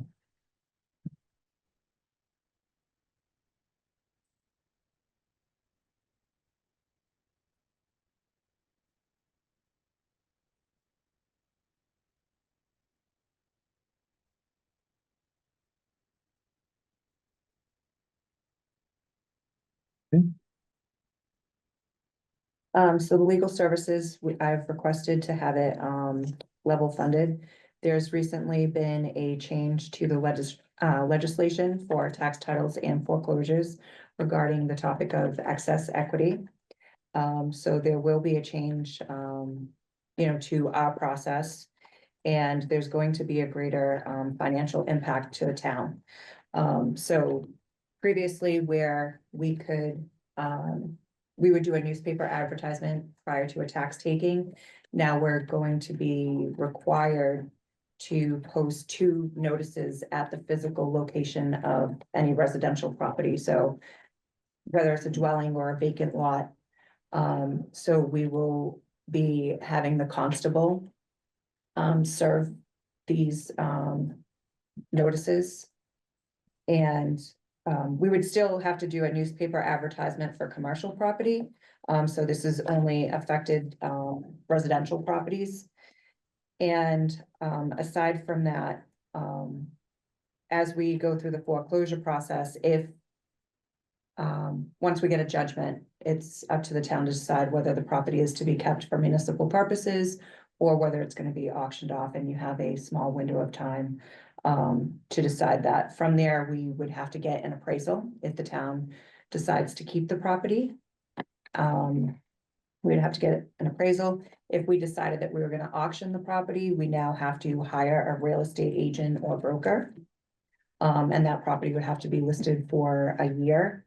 And if it did not sell, then at that point, we can look into auctioning the property off, which is what we would normally have done, is to hire an auctioneer. So there's a lot of changes to this process. And it's gonna be more of a cost. So how is that cost represented in your budget, or is it represented in your budget? It's in this budget right here, tax title and foreclosure, under legal services, land court recordings, release fees. We don't necessarily, because this is brand new legislation, it may be that in the future that we change up, we might have to budget for, legal, realtor services or whatever you wanna call it. Appraisal. Right, Okay. and if there's, so in the town manager's budget, I believe, and obviously in the assessor's budget, we do have like appraisal service money, so if it came to something that happened, maybe prior, if we didn't have money in this budget, we could always use those budget for appraisal services, but until we know sort of how that's new regulations and laws is gonna affect, I wouldn't necessarily recommend to decrease this budget, because I know you're gonna see that we only spent 115,000 in the previous year. And we've spent almost, 47, a little over 47,000 so far this year, but I would not recommend to decrease this budget at this time. Just because of the unknown. I was gonna say, Miss Richards. I know Yes, this is your so, favorite topic. I'm sorry, Did I know this is one of your favorite topics? it is a favorite topic. So this is one of the topics that I raised about over a year ago. With the Supreme Court, Minnesota or Tyler v. Minnesota. And I put lots of requests in as to what the town was going to do about this. So I'm happy to see that we're addressing it. So recently I've been seeing affidavits going on with the tax title, indicating that there is either no excess money is, I'm losing my verbiage. There's no equity in the property over and above what they owed in taxes and fees, or Cause they owe so So, much. are we back. all on the So same you're page? saying that you're seeing those affidavits from other communities? Yes, we from haven't- other towns within the Okay, from other county. towns. Yeah. Yep, yep. And what they're saying is, you know, we certified, it's coming from the treasurer collector. We certified that there's no equity, you know, within this, you know, vacant, unbuildable lot, above and beyond the cost, the actual tax that was owed, the cost for collection, you know, things like that. So When that may be when the possible, tax, we still have to get an appraisal, Yeah. we'll still have to Yeah. hire a real estate agent or appraise them. So I saw that CPC is gonna include funds to handle some of the backlog. Mm-mm. no, Well, that's what they said, was that they were. they can't do that. CPC can't do that. It's not allowable expense. Okay. So the town is gonna, So that needs The to be in town. planning.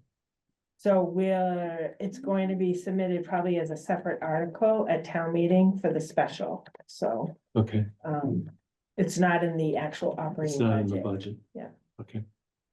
All right, I just So wanted to let you know that I'm from open space. I've been working tax title properties, so get a Okay. chance to work together too.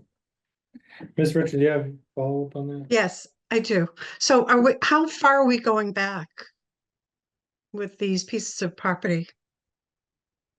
So, as far as the new legislation. Well, it's not new. It's about a year and a half old, but So No, it was the just- it was just legislation got finalized. implemented November 1st of 2024. The Correct. state came out with guidelines for Massachusetts cities and towns and how they were going to handle this federal Supreme Court decision. So it was Right. effective November 1st, 2024. So this fiscal year. So it's brand new for us. You know, I mean, we're gonna follow the new guidelines. It's just. I mean, that- we were all aware of, the bill that was proposed and what it included, but nothing was finalized or took effect until, just a couple months ago.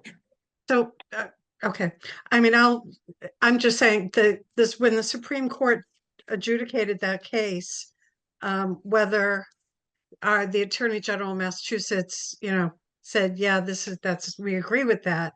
It doesn't matter. It should still go back to, I think, 23. But either That's way, true, but we decided not to foreclose on anybody when that decision when that came up. case came back, okay. Yeah, so And they that was they my have question. like a 3-year look back period. So it's like May 25th of 2021. That's as far, so any foreclosures that came in from that date forward would be covered by the look back period. Okay, so it's a 3-year look back period. That was my question. Okay. Ms. Butler, Normally, how many foreclosures would we have during the course of a year? So that can vary. I will tell you that my office is very diligent in the work that we do, and even prior to the tax takings. We try to set out an additional courtesy letter. We make phone calls before we actually lien the properties. Just trying to limit the number of tax takings we have per year, and then we send out a notice before we have the foreclosures. In some of my earlier years, we would actually file about 150 foreclosures. We try to, right now, we're kind of down to, let's say, about 50. That's where I got it. So I think some of the work that we, do internally to help get those numbers down, definitely helps. 2025 meeting. So now with this new rule and everything. It's fine. Is it Just gonna go wanted up to or let you know down? where I So saw it. honestly, this is brand new and currently the assistant treasurer, when she returns, she's on leave right now, but when she returns, we're gonna go over the new legislation, because there's a lot of things that were changed. Some of them don't make, sense to us, or a lot of other communities. We felt as though, fine, we understand about the excess equity issue. And I think we could have just returned any excess equity, but they've gone ahead and they've made changes to like all areas of the tax taking and foreclosures, which is going to,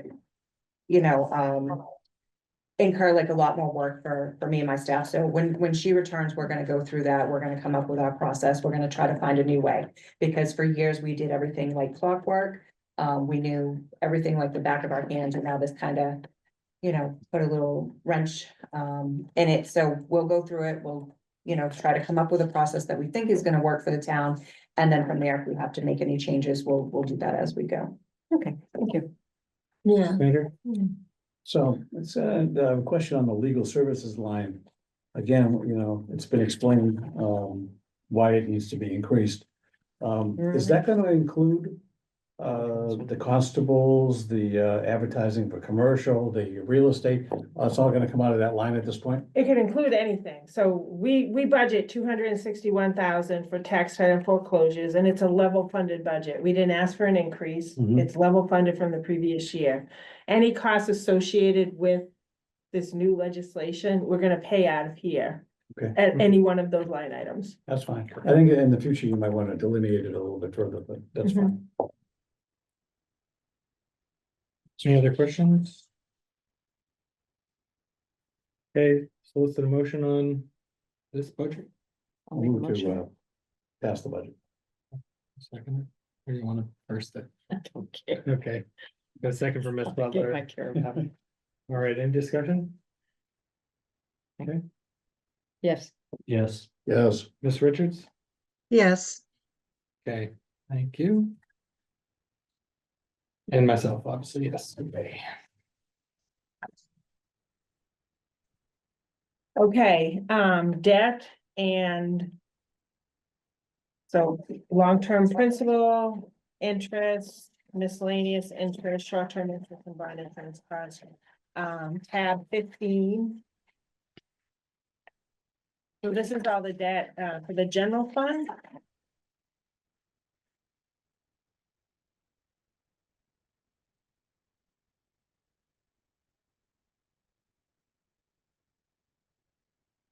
So overall, I mean, the principal and interest for long-term. Any of our long-term bond issues is, I guess I would call it like contractual, we've already incurred the debt. We've got a payment schedule that we're paying the principal and interest on. We work with the departments on those departments, and we have a debt service budget, which is approximately, we have a financial policy that we live within 6% of our operating budget for principal and interest and short-term interest. So any new projects that have been authorized at town meeting, we potentially are going to do a short-term borrowing this year, which would then incur short-term interest costs next year. So you'll see an increase, you'll see like a decrease in the long-term principal and interest, but you'll see an increase in the short-term interest due to that.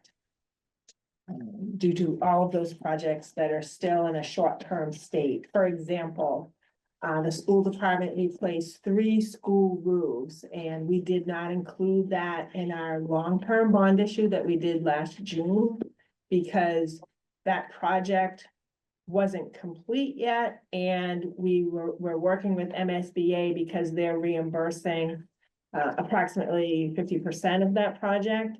And there are some ineligible costs that we have to sort of weed out that then are our share. So we haven't borrowed for that yet. So that's still in the temporary stage. That project was voted at town meeting for approximately, I think it was like $11 million in total, but that includes the state share also. So we'll end up only doing a bond issue for like 5 million, whatever it ends up being, for those 3 roofs. There's some, Fire equipment, that's still in a short-term stage. It was authorized at town meeting. We've ordered it, but we don't actually have to pay for it until it arrives. And the wait time to get these pieces of equipment is 2 to 3 years. So we're supposed to get, it next year, so that's in the short-term state. We've got some projects of DEE that was still in the short-term state. I mean, if you guys have any questions about that or interest or anything, I mean, you can try to answer any of your questions. Do those in the short-term status, do they show up in the budget book? Yeah, so they're in the short-term interest budget. But they're not itemized We don't out. have itemized out. No, we have other spreadsheets where we keep that information, so. Okay, I'm just asking. Yeah. I was missing. I was trying to remember all of them, like, in my There's only head. like a few. But- I'd like to actually see that. Yeah. If we can get a list of it. Yeah, I know that, there are more fire trucks in the capital requests and stuff like that, so yeah. I So could see how there'd be more short-term debt. So that's why you requested almost 1.6 to cover short-term debt. Okay. Yes, Mrs. Snyder. So. Long-term debt was 2.2 million, 2024 actual. And 2025 revised was 3.9 million. So Where did that big discrepancy come from?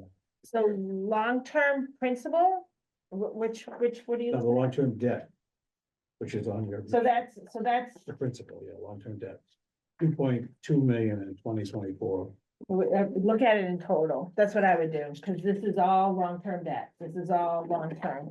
On the second page is a total. So we paid out 9.5 million in 2024. We budgeted this year 11.2. And we've spent so far 191,000. Yeah. According to this, okay? We're requesting next year 10.6, so it's a decrease of 614,000. All of our debt, like 90% of our debt is due May and June. So we pay one principal payment a year and we pay 2 interest payments a year. So all the principal payments, most of them are due in May and June. So it hasn't happened yet. So that's why you don't see the expenditure.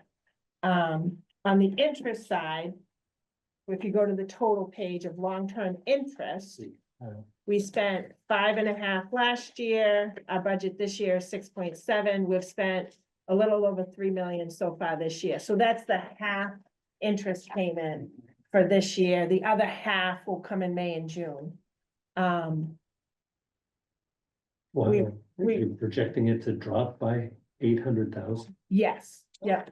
So debt falls off. So we try to do what's called level principal debt. So we have like the same principal payment every year, but the interest actually decreases as we go out the payment term. Instead of a mortgage payment, like your mortgage payment's the same every year. Level principal it actually decreases every year because of the interest. You're paying more interest at the beginning than you are during the end. Sometimes we do what's called level debt, which is a mortgage payment, but that really is because we're identifying the debt to a certain revenue source that pays for it.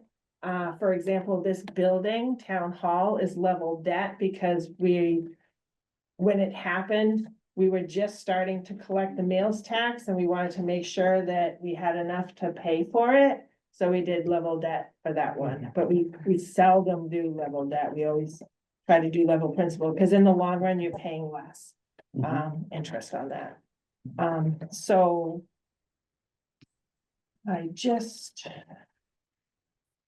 when we go back through the debt that we talked about, that I said is like on the books, so we have a whole bunch of Title V loan programs. So that's the interest and long-term interest in principal is in here. So we have some programs that are still in a short-term state.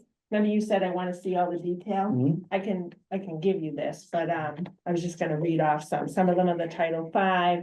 Town boat ramp reconstruction, there's a project going on the waterfront behind, they're gonna rip out the walkway behind Lobster Hut to the left of that reconstruction project that they did down there, so that's not done yet, so we still have to Just- borrow for that.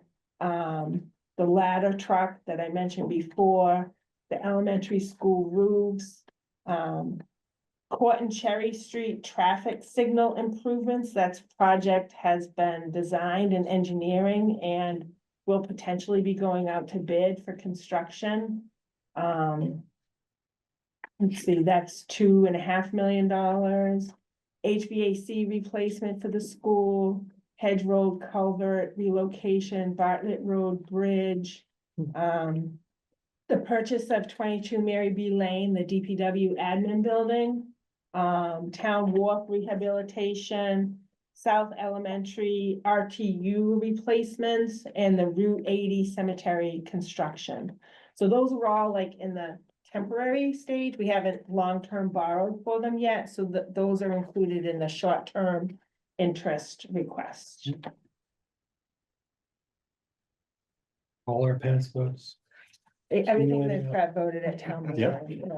And we always stay within that budget, the 6% of our annual operating budget, the debt service budget. So constantly looking at that every year as to what is recommended to be borrowed versus paid for in free cash or other funds.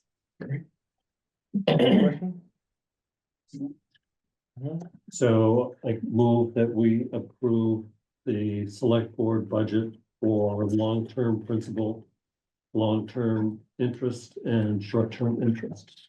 Second. Any discussion? Yes. Yes, yes. Yes. Yes. All right, wonderful. What's the Butler building? Excuse me. School building, Which one? Do you know? Doesn't matter, just curious. Got your name on it. I know, that's why didn't know about that. You donate a lot of money. I know. You don't remember? They're gonna be asking me for more though. That's all right, don't worry about it. Been paying your tax. What taxes? So I think that's all for Miss Patty, treasurer collector. The other budgets and. Right, so we're all set, okay, thank you. Thank you. Thank you very much. So the other budgets that we're gonna go over in the fixed cost area under 414.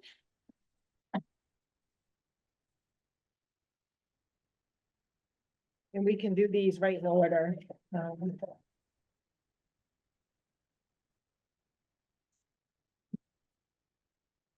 So, salary reserve.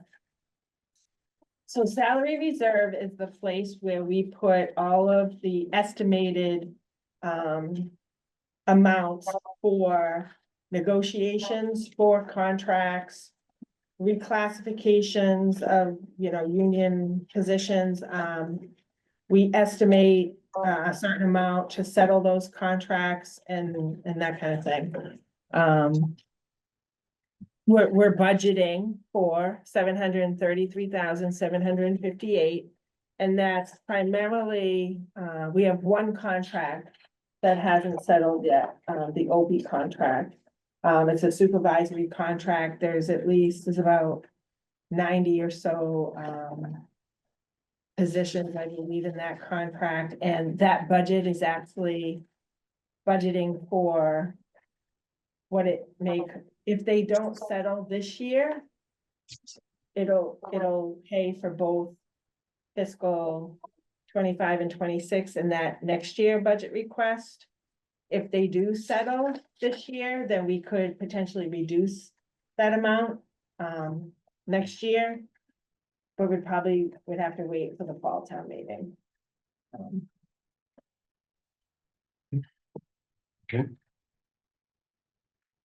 Dan, do you want to, Do them all Vote. together? well, it's up to you. I'm happy to do them all together. If we run into any confounders, then I agree. Okay, the next one is the Finance Committee Reserve Fund.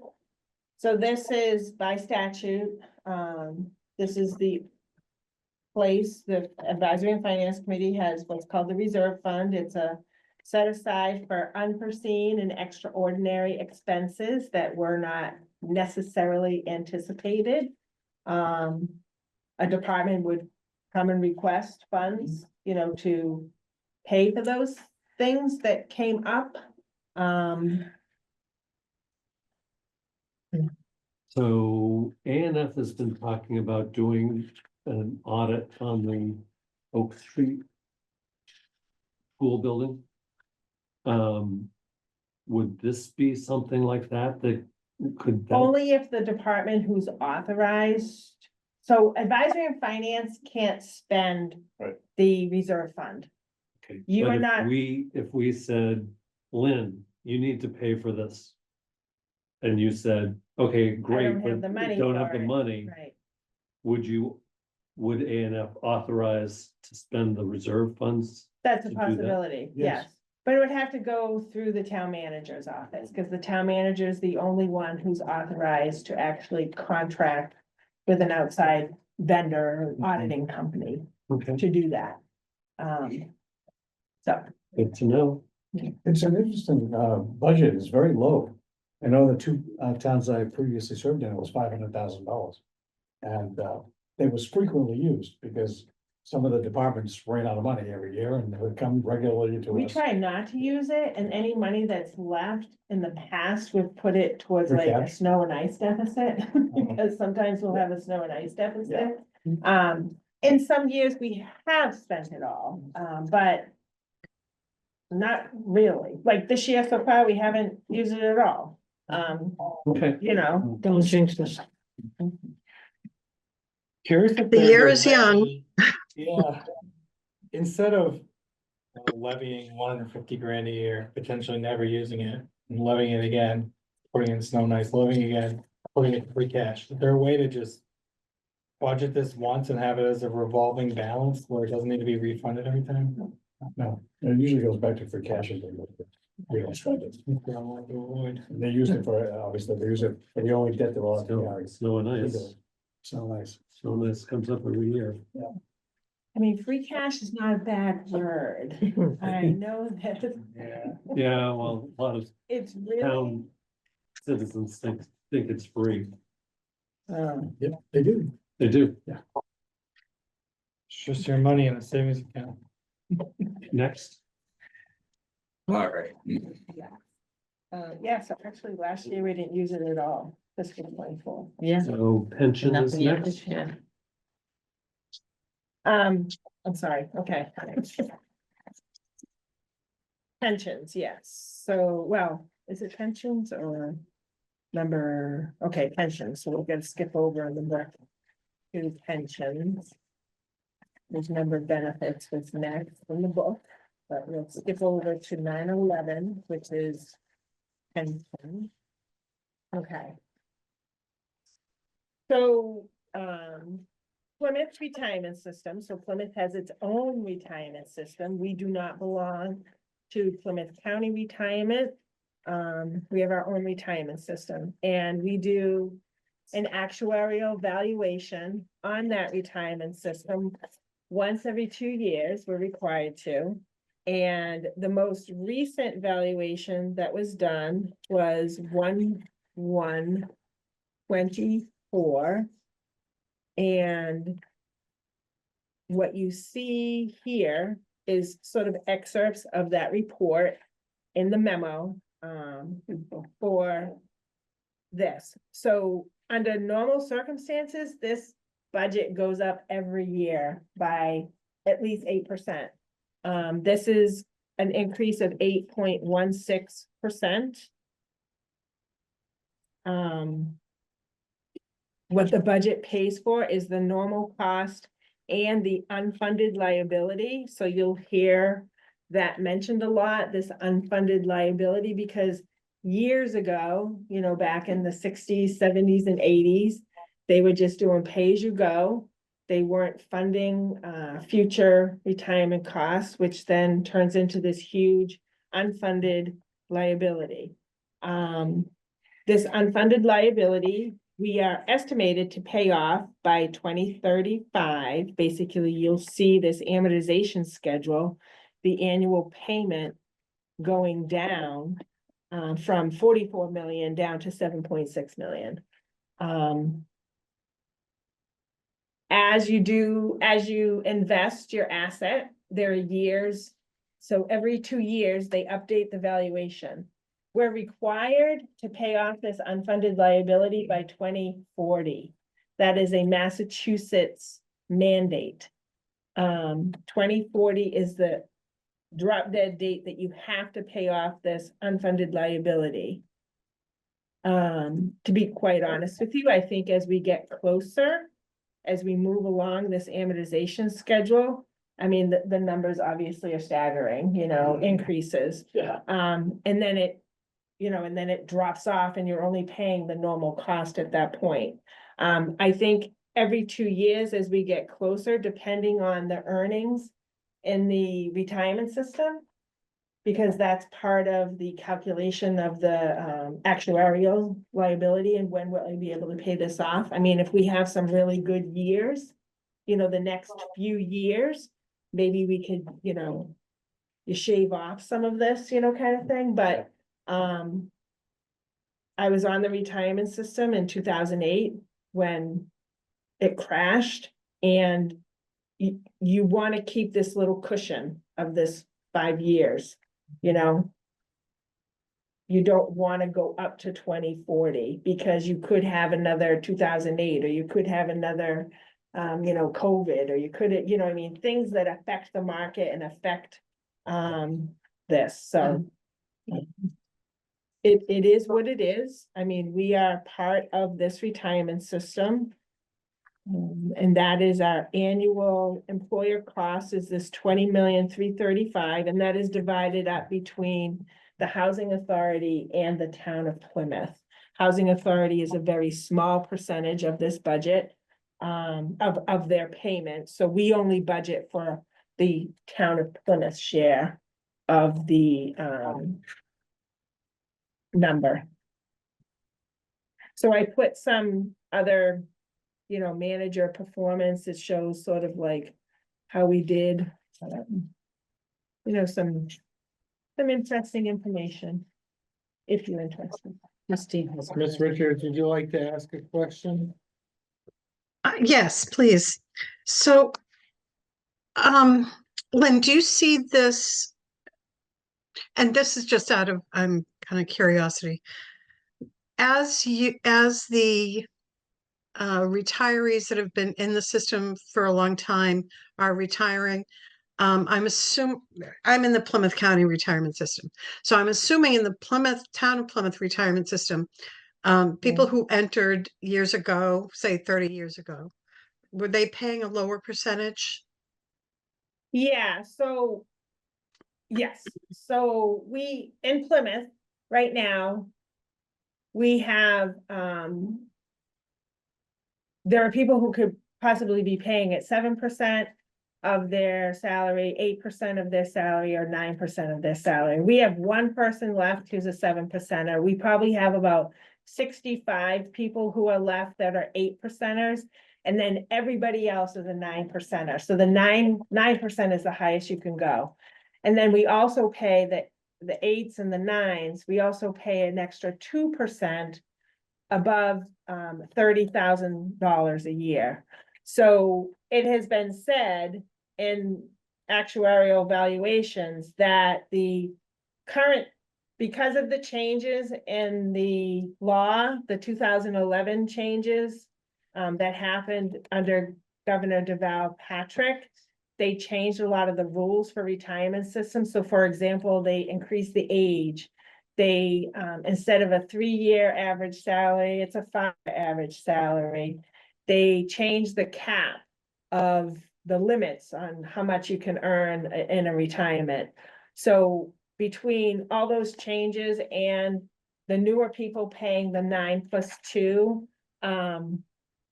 that there's gonna be a lot more, funding going in, that it's not gonna be as bad as it is right now, paying off this unfunded actuarial liability and the other people who are paying less of a percentage. But there's not as many of those people left. So once the 7 and the 8s are kind of weaned off, off the system. And the 9s you have more 9s paying in. Yes, Because I'm an 8+2. I think I am too. And Yeah. Jeanette is too. So once I our should old, be a 7. once us old timers go, yeah. And start collecting. I'm counting the days. I'm with Yeah. you, Lynn. I'm on the 3-year plan. Yeah, Mr. Howard, I'm a year and a half into retirement. I strongly advise retiring as soon as you can afford it. So what we're looking at here in the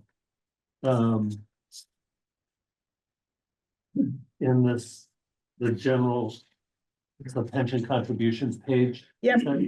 So that's how much, is that how much the town is paying in? yes.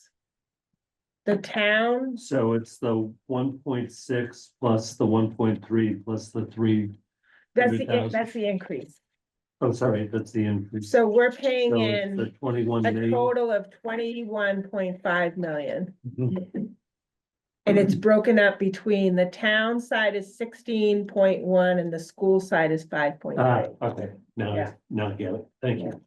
And the reason why the school side is so much smaller than the town, because you would think, oh, the school's, bigger, then it should be bigger. 67%. Yeah. Most of the people that work for the school belong to Massachusetts Teachers Retirement System. So it's a different retirement system that we don't pay into. You pay into it when you pay your state taxes. So that's how that gets funded. So the 21 million, The 21.5 is made up of 16.1 for the town. does that show up? I think it's right here. That's this number. Oh, So it's this number here. it's up above. 41.9. It's up above here. So this Up here. 21 for the 2026, you see 21.9 million that has to be paid. 21,524. The housing authority is the difference. The housing authority is in there and then the town and the school. All right. So in 2034, this number is gonna be 44,400. According to the valuation today, but Or it could be worse. it could be worse or it could be better. Well, hope for some inflation between now and then, I guess. We'll hope for some good years so we can bring that Yeah. down. Yeah, Oh, boy. okay. So that's Well, pension Any more contribution. questions on this pension? So the next one is unemployment.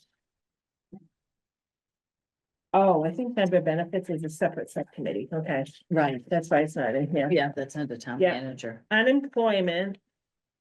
So unemployment is, what we budget for here is an amount to be transferred into our unemployment trust fund.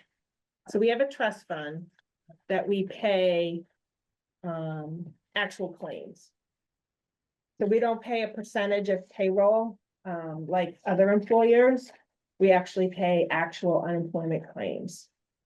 If someone gets laid off or even if someone retires, unfortunately, if they go work for someone else after they retire and they go to collect unemployment goes back, what is it, 18 months or something to look at previous employment. And sometimes we have to pay unemployment for that person, even though we're paying them a retirement allowance. We've always complained that there's something wrong with the rules and that they need to change those.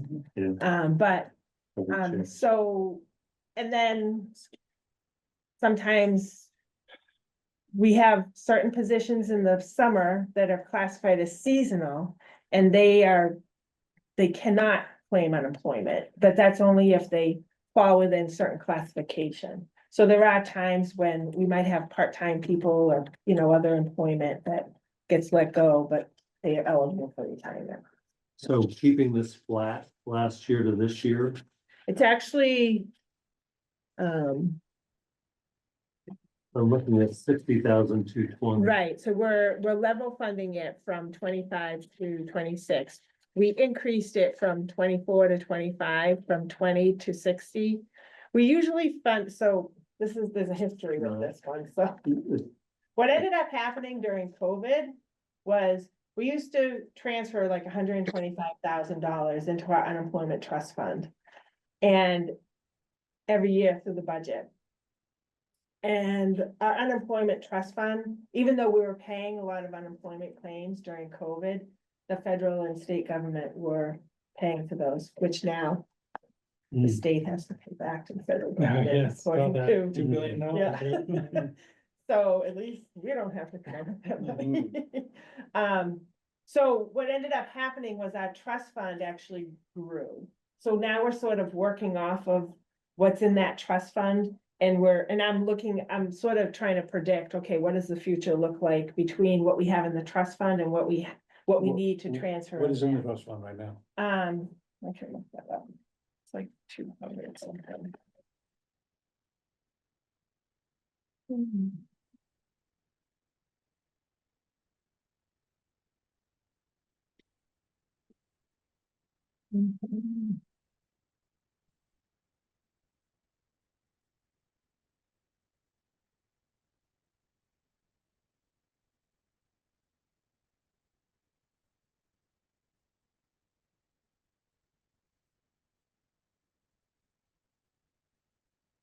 We have 236,000 in there right now.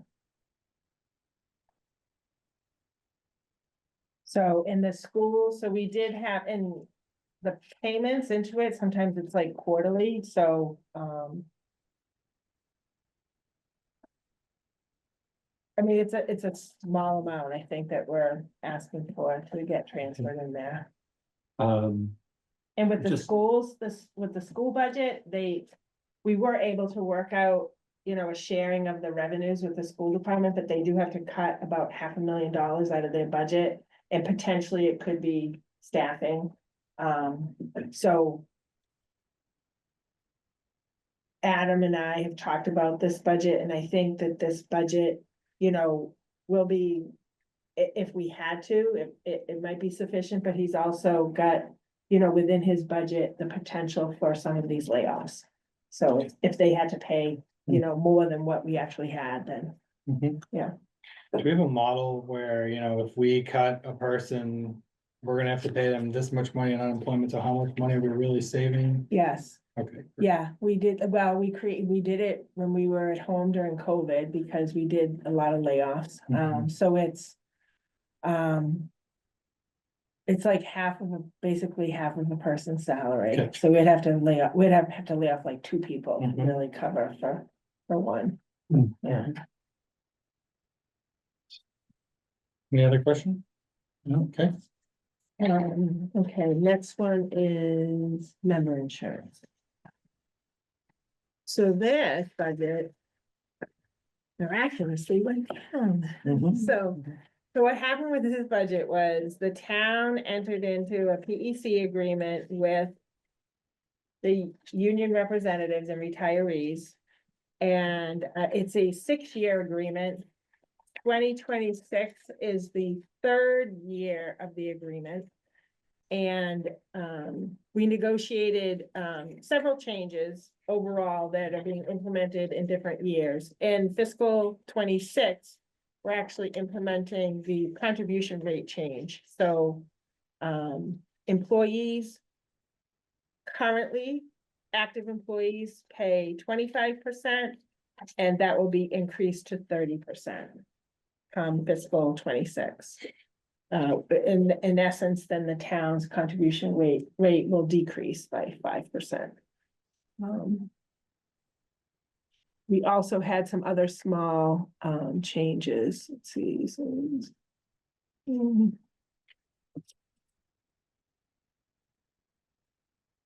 Yeah, so the Inflation Reduction Act, this whole Medicare Part D, the premiums for that increased dramatically. This year, so though that part of the budget is increasing, but.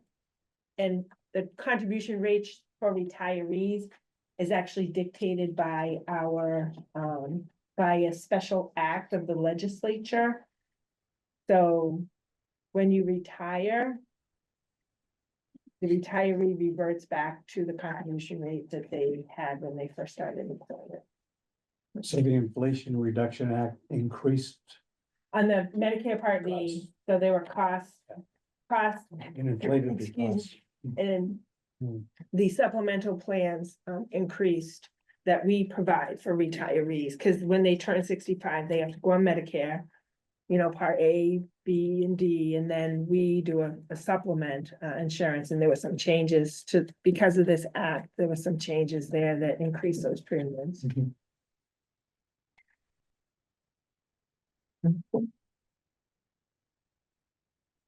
Any other questions? Are you gonna be trying to renegotiate another long-term contract with the employees? So they probably will, because the PEC agreement has language in it that there can be no changes to health insurance and other benefits during the 6 years. So I'm sure in the 5th year, they'll start to negotiate for the next PEC agreement. Yeah, I don't know if it'd be 6 years, usually they're 3-year agreements. But in this particular case, because we were able to get a lot of changes, because our OPEB liability prior to this was between $700 and $900 million, and because of this, it decreased down to a little over $500,000. 500 million, not $500,000, yeah. So it was a good agreement, it's just, it's a long-term agreement. every town does that and it's smart, Mm. you know, so hopefully they'll do it again. Yeah. The next one is the OPEB trust. So I just mentioned the liability for the other post-employment benefits, which is what this is. And what this is just a budget that we are setting aside money towards the unfunded OPEB liability. So it's a combination of things. The unfunded liability as of June 30th, 2023, according to this valuation, the net is 576 million. Prior to that, it was 758 million. So in addition to changes to health insurance programs and premiums, setting aside money in the trust fund also. Bless you. Excuse me. Good one. Thank Also you. helps So too. offset unfunded It's liability. warm in here. It's very warm. You want me to turn that on? Turn me open. You can open the door, yeah. I know, that's why I turned this fan on. I know, That's it's not going up, reaching me though. going up a little bit. So so what we do is I did a little snippet here in the memo that's part of the financial policies that we have. The financial policy contributes 1% of the covered payroll for OPEB. So 1% of the covered payroll in total is almost 1.3 million, the 1,290,000. So it's increasing about 27,561 over the previous year's contribution to the OPEB trust.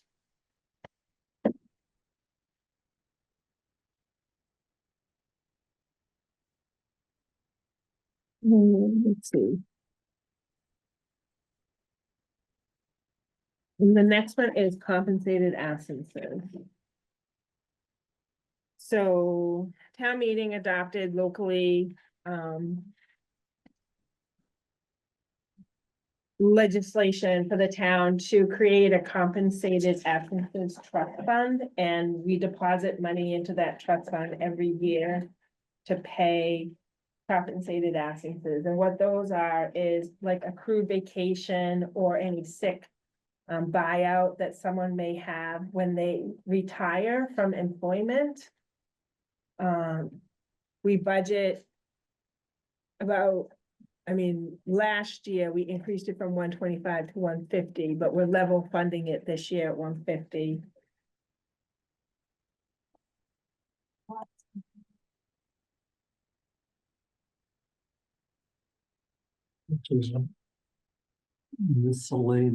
Miscellaneous interest, I think it's next.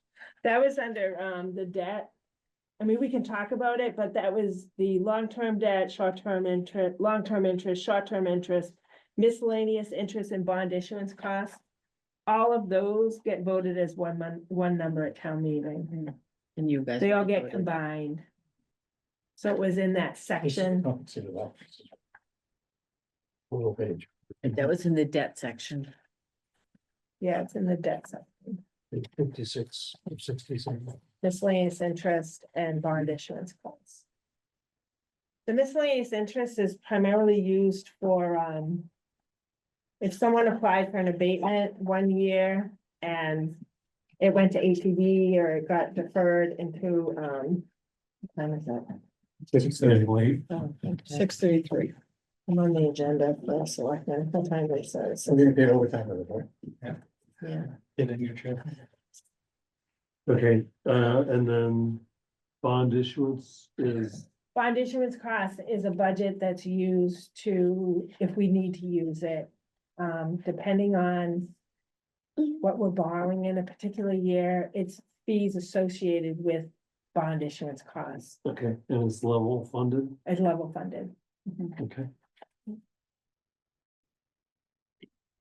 So I think we can move to approve the select board budgets for the salary reserve fund, FinCom reserve fund, tax title foreclosures, compensation, pension compensation, unemployment trust, member insurance, OPEB trust, compensated absences, and then we Yeah. didn't talk about miscellaneous interest and bond.